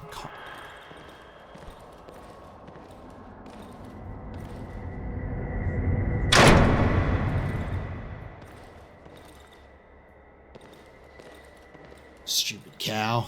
This doesn't feel good. Wow, the way that this game makes you feel the emotions of like riding that high of like, oh my god, I've made it out, the music's getting hopeful, there's power lines, beautiful open fields, I've made it back to civilization. And then things get a bit weird. Things feel a bit weird. Everything's like, oh, it's my neighbor, and it's my bike, and this is where I live.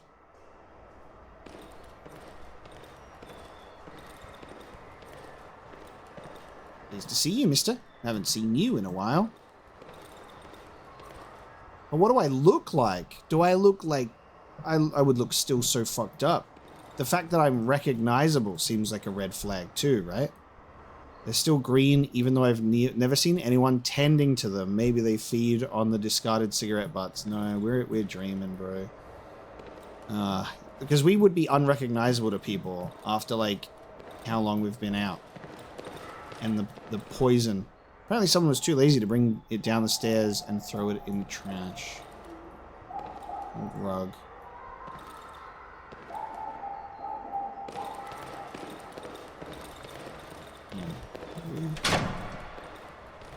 Okay. Okay, these doors are like able to be opened, but they're blocked.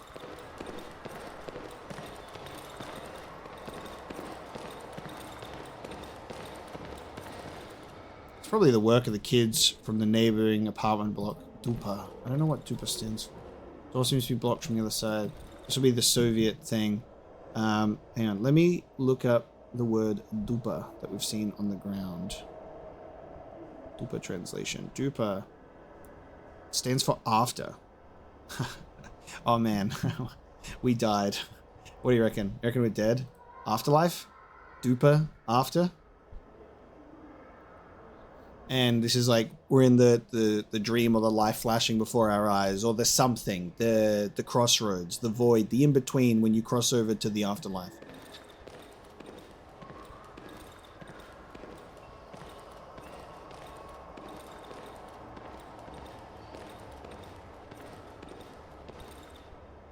Are we looping again?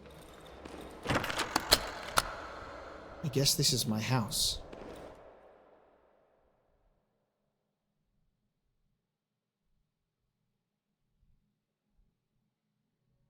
Home sweet home. My wardrobe.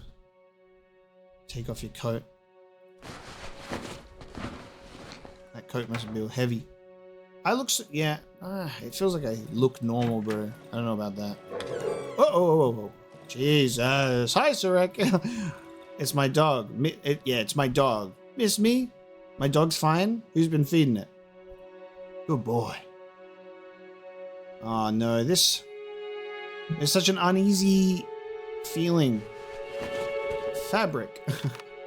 I don't have an inventory. Alright. Fabric. Bedroom key. Pick up all of my fabrics. The black and white Reuben, a real luxury. Fortunately, it's broken. Aw, bro. I don't have an inventory, but I'm picking all of this stuff up. Very tired. I prefer to lie down in a regular bed. So our dog is just here waiting for us, apparently.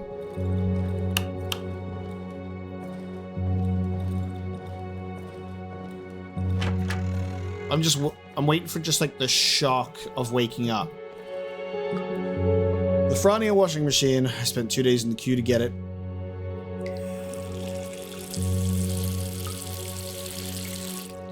It's gotta be some sort of rude awakening at some point. Barely standing on my feet. I'll take a bath tomorrow. Some note is lying on the table. I've made you some soup. Heat it up. Yeah, it's like we've been gone for like a day, you know what I mean?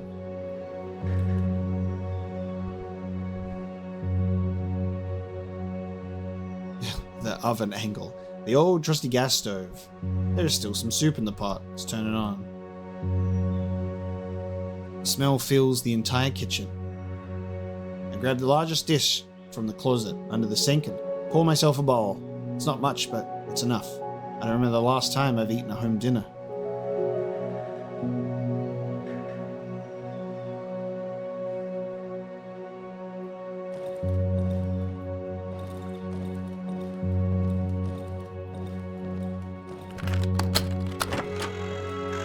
And my bedroom. Now this feels a little bit different to the dream version that we had, I think. Because it was a different environment on the ground. It's my bed. The white crumpled sheets looks as if I've just woken up. fast. I feel my sore legs buckling underneath me, my body becoming heavy and overwhelmingly lethargic. It was a grueling journey. 37 days of human torment. So I guess it's sort of giving us that element that we've been gone 37 days, but I didn't know how long we'd actually been out, because maybe we'd been gone for longer before we played as this character, you know what I mean? And like this guy was doing stuff in the woods, and then the doctor who we were playing in the prologue found him, and then we start the adventure. But it seems that, I guess it's been 37 days. I don't know, I guess that we just went on a work trip, and our wife looked after the dog, and they'd left us some soup, but how do they know that we were coming back tonight? It still just doesn't feel... It just doesn't feel that way. I still wanted to take a look around, but with my last strength, I stop myself from falling asleep. Something forces me to move away from the bed. Did I forget to do something? Interesting. So we can, like... Can we drag? We can drag. It's interesting because I'm like, oh, are we gonna discover anything if we do stuff like this? I don't trust that this is real life. This feels like I don't want to leave my apartment. This feels like the barricade. None of my keys fit. I can apparently barricade. See, do you see why this feels so strange? I don't know if it's just the game still having those mechanics, right?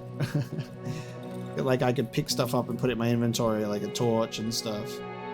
The first thing I would want to do if I got home is take a bath, especially after all that time out there. Alright, guess we'll go to sleep. Because I can't leave. I was going to see if we could explore more. Go to sleep. A sedating warmth washes over me, a warmth of security and happiness.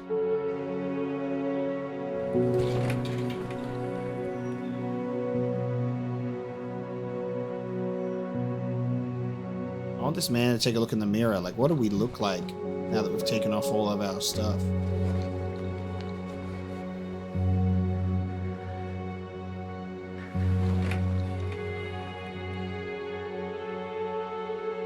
Our wife comes home and is like, you fucking stink, bro. Why didn't you have a shower before this? You're gonna mess up and stinky my sheets. I'm waiting for us to wake up. Like it's you have it in a dream and then you go to bed and then you just wake up from the dream. Bliss. Go to bed in the epilogue.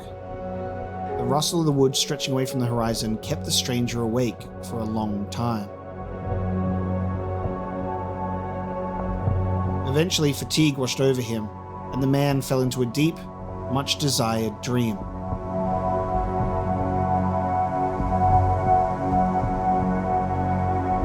Burning the tree opened the road home for many anguished inhabitants of the forest. Only 3 outcasts dressed in old rags and scraps lamented over its charred remains. We got people out. I'd say that's a pretty good thing. So it wasn't a dream, we made it home. The doctor, fearing the revenge of the man dressed in a scarecrow costume, disappeared deep into the wilderness. The unfathomable visions that haunted him eventually led the local physician to the edge of madness. In the end, however, they became obvious transmissions, and the forest became his new home. The doctor is trapped and crazy in the wilderness, fearing revenge of us dressed as a scarecrow. I'm glad that this dialogue doesn't go away too quickly. I have time to read it. Before the villagers left their homes in search of food, they rushed into the hut of the woman living with the chickens to reinvigorate themselves before the journey. They did not satisfy their hunger completely, but nevertheless they left quite content. The chicken lady, deprived of the company of her beloved chickens, filled with excruciating despair and burning hatred towards the villagers, stayed in the abandoned village and continued tending to her sister. However, her determination was not met with appreciation. After many weeks of fighting off starvation, the chicken lady died, thus becoming her beloved sister's final meal. Bro. So if we fix the cable to the village and the sow didn't die, the villagers would have had enough food to not feed on the chickens, and the chicken lady would have also had a happy ending, if that it feels like. The way that we're actually getting these epilogue paragraphs of what happened is really amazing. When left to her own devices, the chicken lady's sister freed herself and set out to hunt for fresh meat. She's gonna be finding the exit to that Darkwood, bro. She hungry. Piotrek rose above the treetops in his rocket made out of scrap. He smiled as, peeking through the small plastic window of his spaceship, he saw the Milky Way stars moving away at huge speed. He got to realize a dream before he crashed into the ground.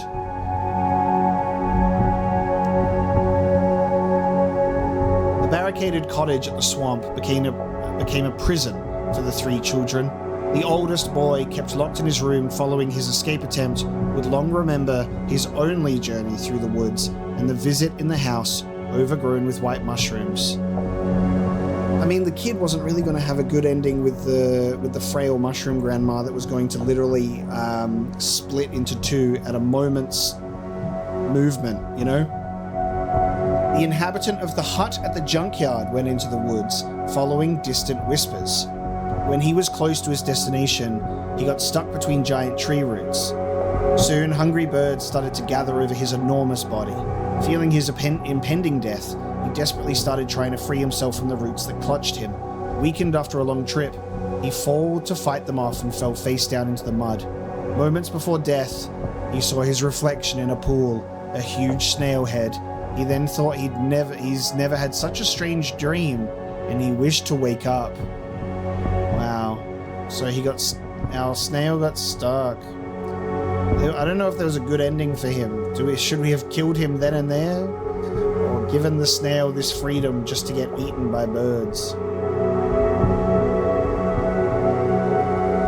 It's just like, what a strange dream.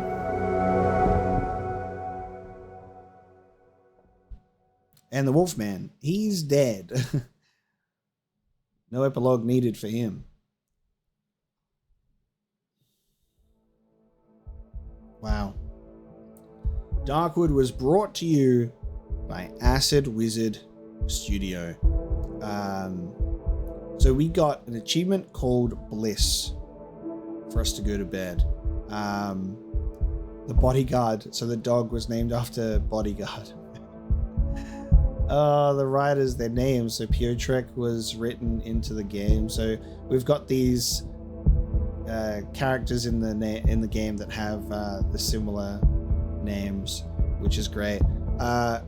Genuinely, such an incredible game and experience. Actually, kind of mind-blowing what this type of game was, and I'm very proud of myself for being able to make it to the credits here, because getting to in that first couple of episodes, I was like, oh man, I don't know if this is for me. I don't know if I'm going to like this, and I don't know if I'm going to be good at it. And I had some stressful thoughts and feelings about it, especially when I am doing a Let's Play, because the last thing I ever want to do is like play a game that people are excited about and then disappoint them, because, you know, I want everyone to have a good time, myself and you included. And I'm so glad that I did, you know, only a few episodes in, really start to get the hang of it, and I got the feel of the game, and wanted to continue, you know. And I wanted to continue, and then there were points where I didn't want to continue because of just the feeling of oppressiveness in this game, like how stressful it was to navigate. But though it was an up and down sort of feeling of stress, but we make it to the end, and I'm so glad that I was able to go through this. And it's like another one of those experiences where I get why people wanted me to play it and why it was recommended for quite some time, of a little passionate group of Darkwood lovers. Great game, great horror game, great survival horror game for sure. We ended up doing really quite well for ourselves in relation to our resources in the end. That there was even stuff that we didn't really get to engage with, and I think at that point it starts becoming a choice. It starts becoming a choice of, do I just want to stay here to fuck around, Or do I want to actually get out of there and survive? And, that sort of story element pushed me to leave, where I was like, it does feel like this guy, he wants to get out of here. If he has the means and the equipment to get out of here, he's going to do so. And that felt good for me. I like it was like the audio samples of, because there was some really crazy audio samples in there. The sound design in this game was nuts. I caught myself with this game in particular making sure all of the sound effects and all of the volume was turned up even more so it would be more impactful to people watching it as well, instead of turning down the sounds, because they were such an integral part of the experience of stressing you the fuck out. Thank you for playing Indeed. Thank you for giving me this experience.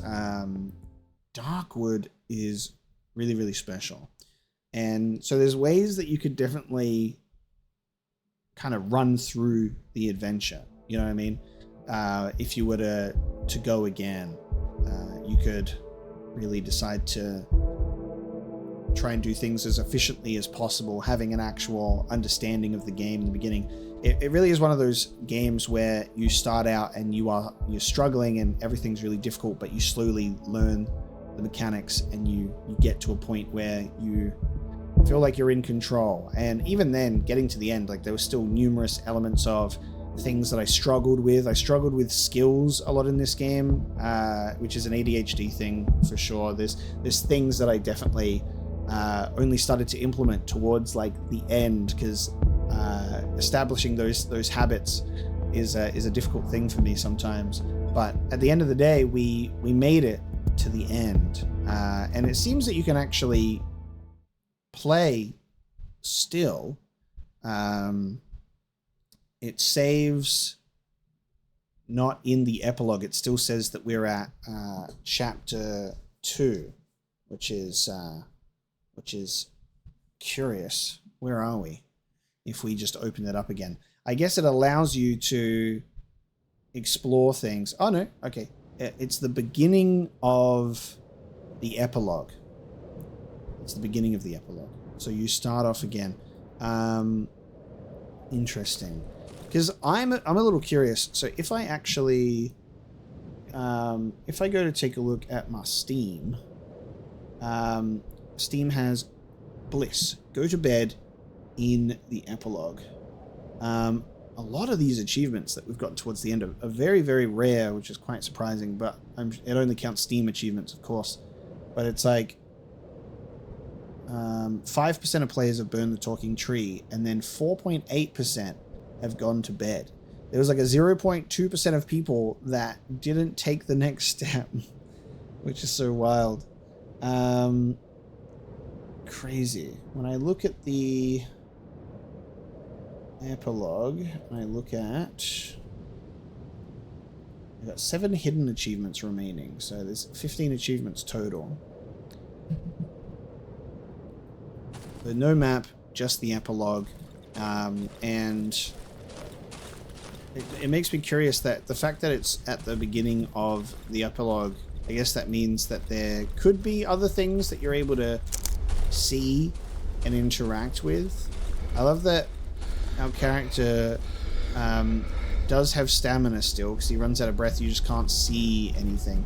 It was just interesting, the fact that we could pick up items, but there isn't necessarily an inventory that we have.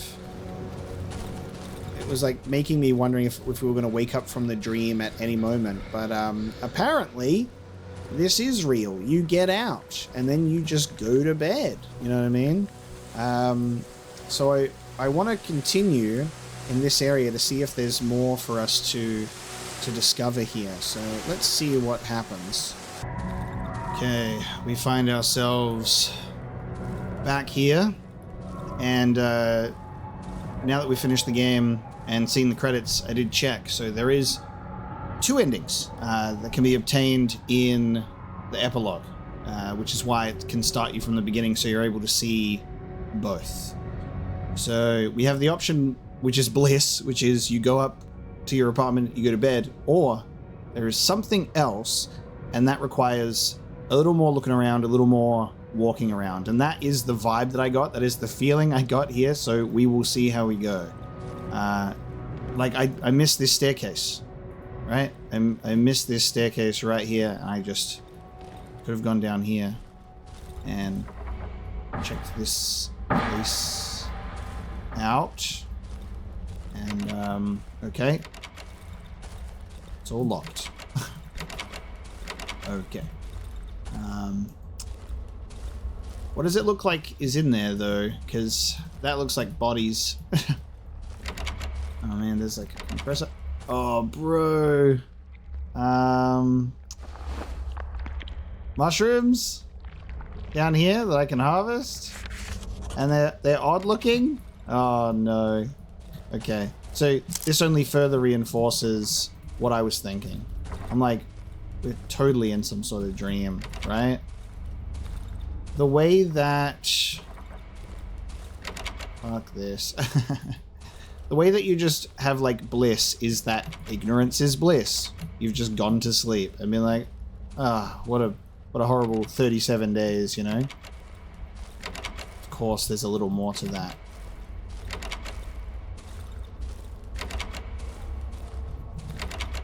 Wow, okay. Is any one of these? Any one of these? Sorry, the one that's open. Potato sacks. Jars. Canned jars. Jar. Zimuk. Okay. Radio. Change frequency. Oh god, okay.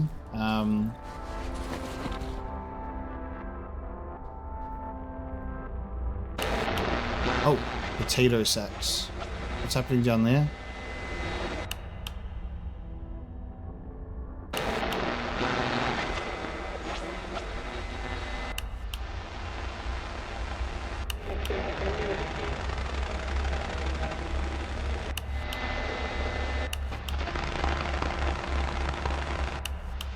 I don't know what we're doing in terms of the frequency. I don't have a journal. Oh, okay. SL. Sleep. Oh, bro. Okay. So, there you go. We just have to keep changing the frequency until the power has gone out. So now we're being told to sleep by the radio.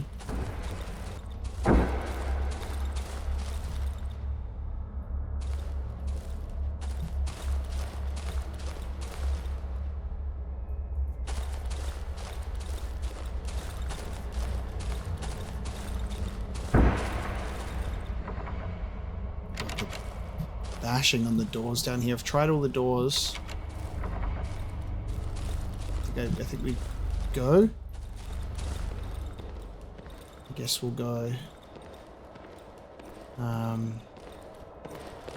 This is my staircase. I don't know if we have to like interact with everything, but we will.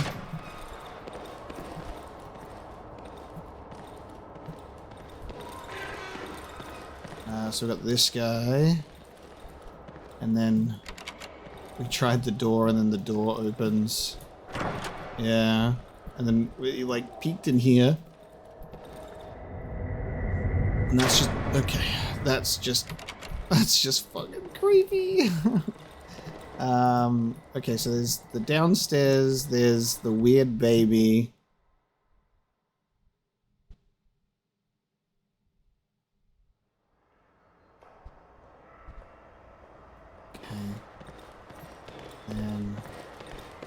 Pleased to see you, mister. Haven't seen you in a while.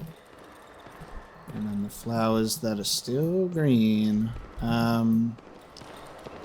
got the old wardrobe, an old rug. I'm running down here. Scribbles. Because it's so gross here. Okay, so this is our thing. This is our key, but we'll keep going. Oh, wait, what? Ah, hang on. I think I've already messed it up. I've already messed it up. Okay, I've already messed it up. I've gone to... Alright. So, all of the rooms continue to be my room, but it changes. There was like a bike there. I think we have to keep going down the hallway. Alright, we can search our mailbox, actually. We have a postcard from my parents. I'll read it later. Okay, so... Postcard from the parents. Let's do this properly this time. So we'll keep running through the hallway. We have a jar of jam. So jar of jam, postcard. Change the frequency until it just... You can't change the frequency anymore. And then it's asking you to sleep. Power goes out. Lights go out. Feels like someone's opening or banging on doors. We leave. God, I think we've earned infinite stamina by now at this point, right? We made it out with the joy of life. Infinite stamina, right? Alright. So, it seems pretty clear that the bliss ending is very easy to get, very easy to fall into. It requires you just kind of doing what the bare minimum of what needs to be done, but you can interact with more things. And if you're interacting and doing the right things, there will be more for you. The inquisitive minds are rewarded. Of course, I didn't know that I would get locked in the bedroom the first go around, so I was like, let's see if we can leave the bed and keep going, but then the game was like, no, you're stuck in here. If there was the option to leave the bed and leave the room after, that would be good.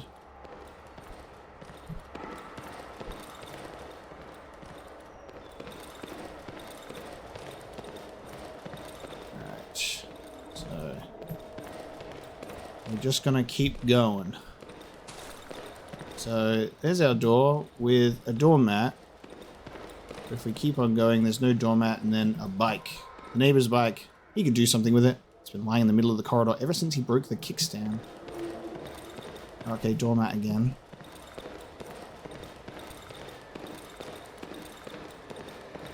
Okay. Music. Don't do the door. Oh man, okay, there's growth happening.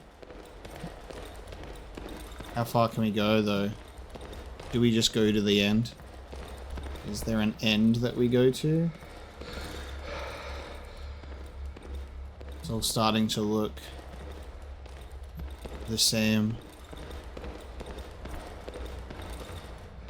I don't know if it's getting more fucked up or the same.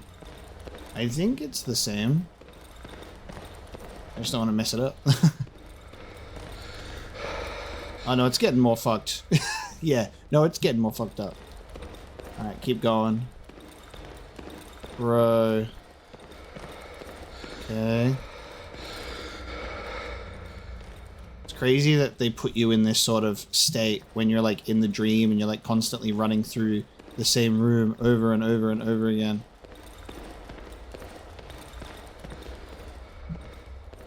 Okay, hang on. And then it's like restarting? Maybe that is like the signal. Maybe that's our end point. Will the bedroom look different? Or like the house look different? It's my wardrobe. Take off your coat. Take off your coat. Is it different? Hey, hello. Doesn't look... Oh, hang on. Wait. Yeah, it looks different in here. Look. You can see like stuff coming from the TV and stuff.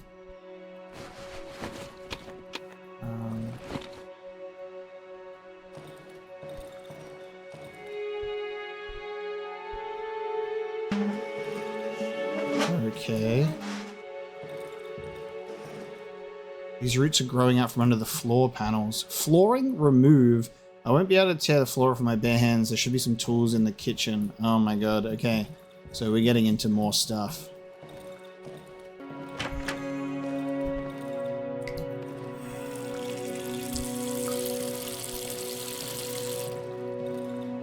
Okay, so we got the soup to heat up. So we're looking for like a tool in the kitchen. The old trusty gas stove. Turn on the stove. And the smell fills the entire kitchen. And nice little home dinner. That in the middle there. Okay, we exit. Is there stuff under the... It doesn't look like we can grab the stove. You wouldn't want to be able to pull that out anyway. A cupboard under the sink for a large screwdriver. Dang. Okay, so we didn't get that. I wonder if... Because I don't think that popped up for us last time. So I think you have to specifically go for the whole run down the hallway until there's vines thing. Now we're ripping up the floorboards. Got it. Oh, okay. Yep. Okay. Oh, it's getting... Oh, the vibe is off. The vibe is off. Oh no, we're getting the Darkwood atmosphere, dude. No. Wait, where's my dog? Oh my god, my dog has disappeared. Oh man. Okay. Getting the screwdriver has made my dog disappear. More roots. They're growing out from under the floor panels. So to drag that as well. Oh, I fold the rug. Oh man. Okay. More. Oh, wait. What is under the floor? What the fuck? Oh, bro. What is going on? What is here?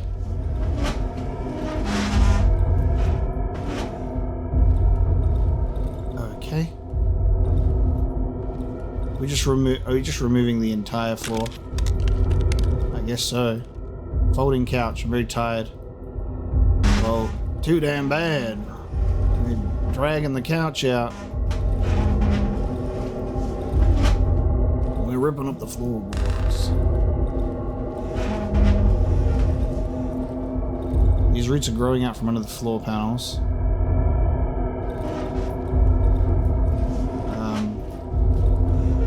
Alright. I don't know if I need the fabric.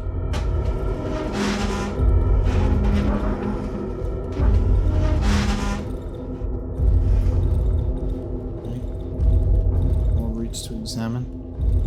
Alright, we're just going to keep removing the whole floor. Oh, it goes into the bedroom.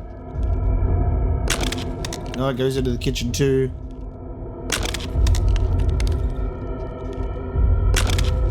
Okay. The bathroom is tiled, so I don't know if that's going to work.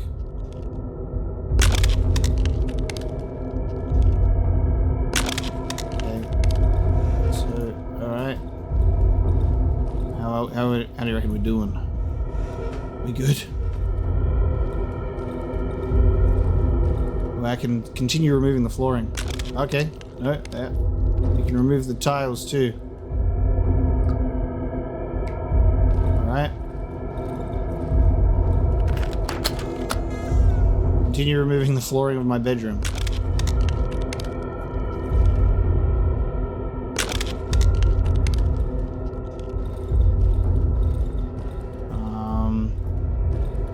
Bed. It's my bed. White crumpled sheets look as if I've just woken up. At last. I feel my sore legs buckling underneath me, my body becoming heavy and overwhelmingly lethargic. It was a grueling journey. 37 days of human torment. I have the option to look closer now. Fighting off sleepiness. With difficulty, I lean over the bed. The springs creak noisily under the weight of my hand. As I cast my glance on the light brown construction from plywood, I notice familiar features. They are elongated and arched. I can still smell the fresh sheets. I can't talk. Fresh sheets and the pleasant warmth of the quilt. Look under the bed. I feel a gentle draft coming from the dark gap between the bed and the floor. Reach under the bed. Reach under the bread. I'm panicking. My speech is the first thing to go when I panic. My fingertips brush a thin layer of dust, coldness, moisture. I'm touching something rough, but my arm is too short to catch it. I think I need to move the bed.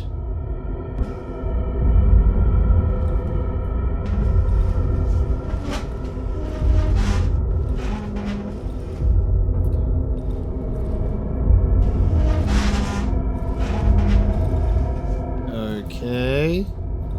Remove that flooring. Oh, Jesus Christ. Alright. Under the floor panels. Enter the hole in the ground.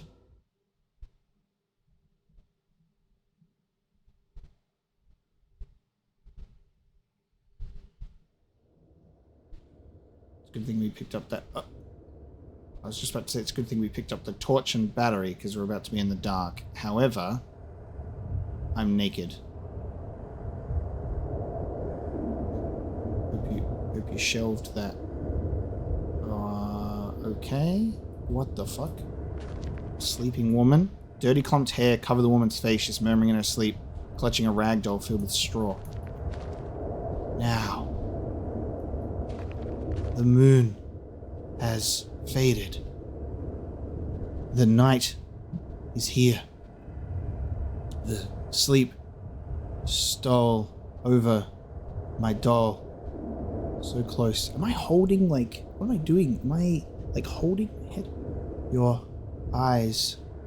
The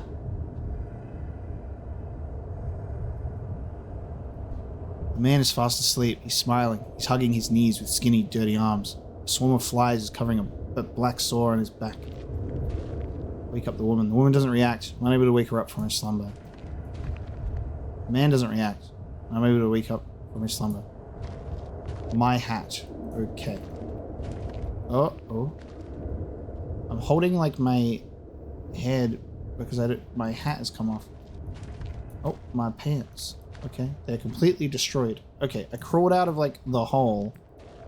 It's a meter-wide tunnel covered with slimy membrane. Further inside I can see pulsating growths blocking the way ahead. I won't be able to pass through this way. He was just about to say something, but I accidentally clicked examine too quickly. I've cast off my torn and covered coat with dried mud, which is funny because I took my coat off, right? But it doesn't matter. I'm naked now. Oh, hang on, wait! Both my hands are off my body, but it looks like my face is covered by a hand as well. What the fuck? I'm at the bottom of a huge valley. I feel the dry, dusty earth pulsating under my feet. Sleeper. The figure speaks to someone in its sleep, squeezing an old man's photo in its hand. The figure is dead asleep. I'm unable to wake it up. Corpse. It clutches a muddy brass cross in both hands, repeating some incomprehensible words in its sleep. Fucking hell, this is like the sleepers that we encountered really early into the game, right? That we're just like sleeping and muttering. What the fuck? Faint whisper. Stasiek, my little Stasiek, sleep. Stasiek, sleep. Hums something quietly in its sleep, swaying to the rhythm of simple melody. Over a shiny stone. Its face is covered in mud and sticks. It clutches a shiny stone in its hand. The figure is dead asleep. Toying in its sleep, moving its hand as if caressing someone with affection. The sleeping man looks like a skeleton coated in skin. He smiles widely. Another shiny stone?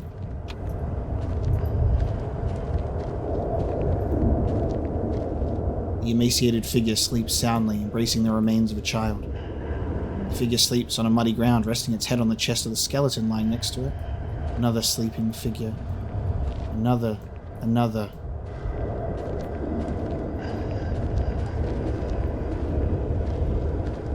Another. And another. Another. And another. And another.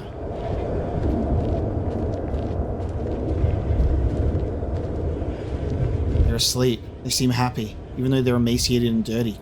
Some of them lie ahead.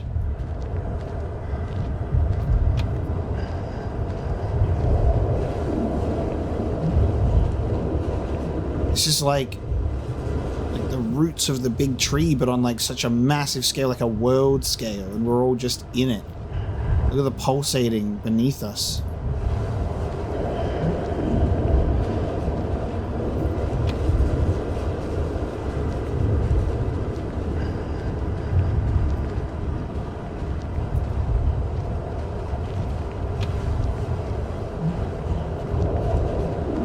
I don't have any words to describe this.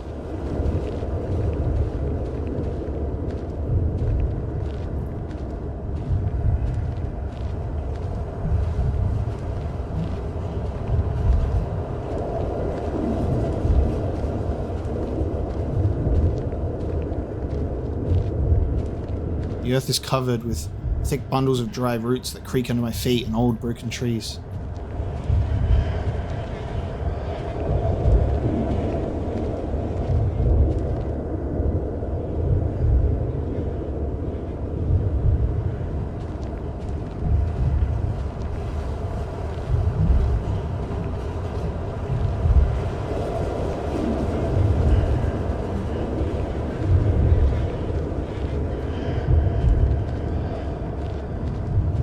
Pleasant warmth washes over me.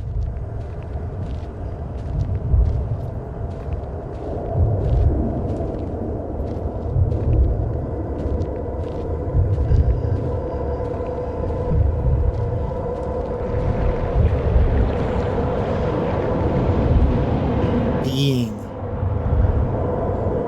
I'm standing in front of an enormous being. Place hand on the being. I feel an overwhelming, soothing feeling of security and happiness. The vast valley, at the bottom of which I stand, curves upwards, closing over my head. The rust of distant trees turns into a single silent murmur. I feel I'm coming home. To my flat. To my room with a window and a bed. What are we supposed to do? What are we supposed to do? I feel like I should see what we're supposed to do because I don't want to mess it up and have to go through all of this all over again. What do I do? What do I do now? I think we want to do is withdraw our hand, but we can listen. Listen. Something like a sound, continuous and low, is coming my way. In the depth of the pulsating space surrounding me, I can see vague shapes. Their outline blurs and fades away every time I try to focus on them. Suddenly the sound envelops me, only to instantly disappear a moment later. I can feel someone's presence far above me. Who are you? I'm drowning in an illuminating, pulsating whiteness. I squeeze my eyes shut, but the bright vastness continues to blind me. The silent grunt grows stronger with every moment. It stratifies into an unlimited number of abstract, incomprehensible sounds, only to combine into a distant wailing voice. My eyes fill up with tears, my hands are trembling. Stop listening. I feel I'm returning home, to my flat, but we withdraw our hand. I feel a heat emanating from the being. I sense my pulse slowing down, a calmness. I want to rest, come back home to my bed. I want to lie down, to fall asleep. Withdraw your hand. I don't want to do it. Still, my hand pushes the being away. The warmth that was emanating from it disappears, replaced by a piercing coldness.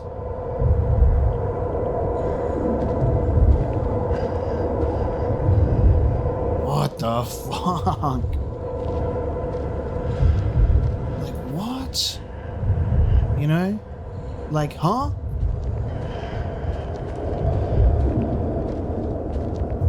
Masiek. The man mumbles in his sleep. He's emaciated and dirty, but his face is radiant and calm. He clutches a rusty object covered with old beads. Some weapon? Listen to the murmurs. The man is talking in his sleep. These are only snippets of sentences, single words, spoken gently and slowly. It's hard to find any meaning in them. Push the figure? Leave. Without opening his eyes, the man clumsily waves his hand at me, then covers his head with it and freezes. I try to take the metal item from the man. Leave. The man waves his hand again. This time he grabs my arm. Without opening his eyes, he turns his head towards me. I recognize him. He's one of us. Try to snatch the item from the man's hands. Leave! Can you fucking hear me? I won't let you take her! The man clenches his teeth with the fury of a maniac. Saliva flows from his mouth. It's hurting her! You'll tear her arms out! Hit the man and grab the item. Don't! Leave her! Oh. No! What do I have? Oh, fuck. I have a flamethrower. Oh, man. I beg you! What are you doing? Leave us alone! What are you doing? Give her back! You'll kill us all! You'll die with us!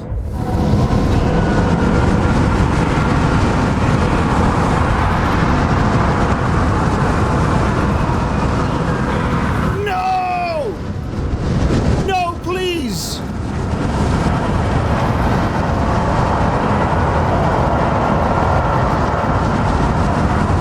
We're all gonna die! No! I beg you, don't! Why?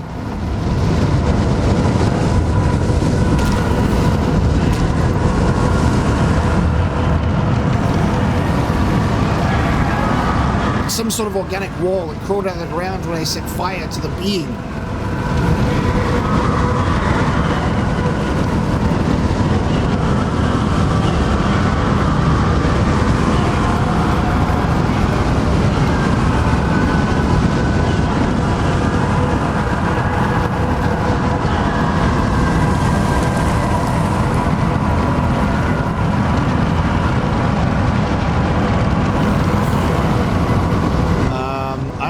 There's a way out. I think we're burning it all and going down with it. I don't see a way out.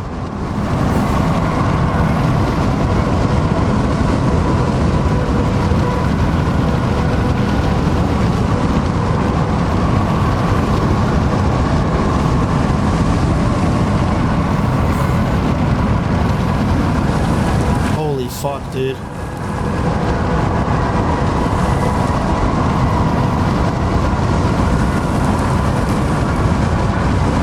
Wait. I can go this way. I can get out.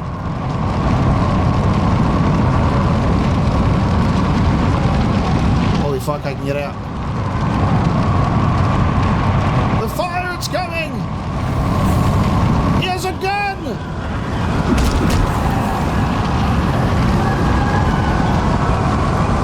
Oh my god, they're all just fucking crawling to escape. Let me pass! Move! Faster! Oh, fuck! Oh. Fuck. Oh, now I'm crawling out.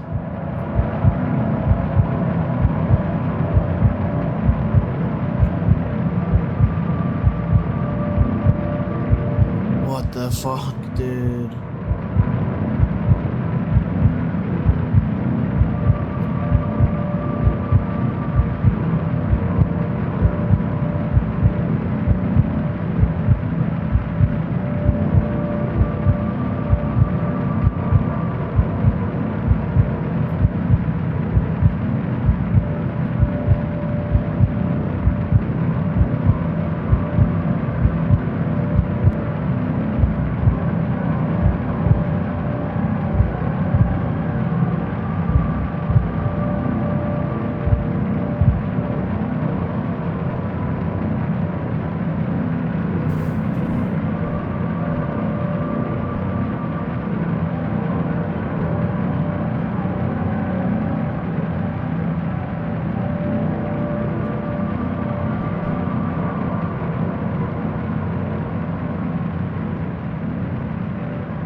great fire consumed the woods for a couple of days, gradually claiming many of its inhabitants.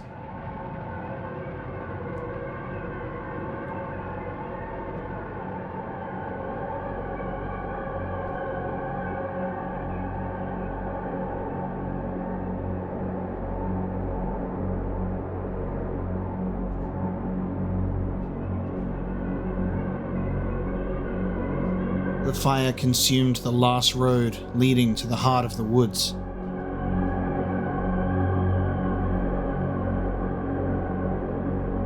The doctor, who holed himself up deep in the woods, tormented by the unending whispers of his absent daughter.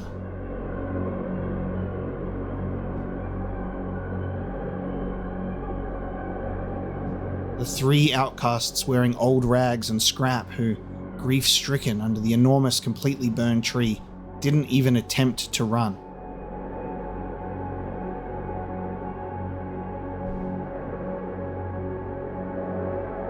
The elephant family, who did not leave their house at the swamp even as the flames started to consuming it.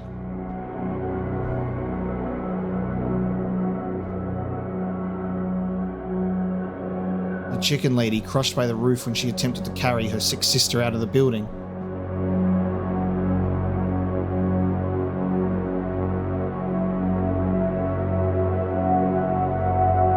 And the last living inhabitant of the flooded village, consumed by the flames at the very end of the road leading home.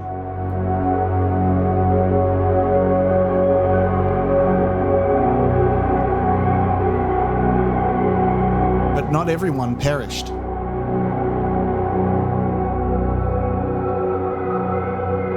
Piotrek did not live to see the fire.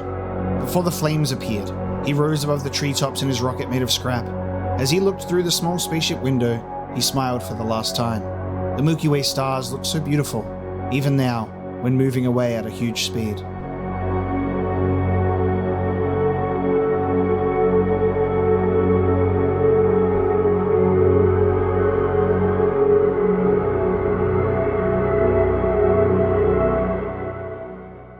And that was it.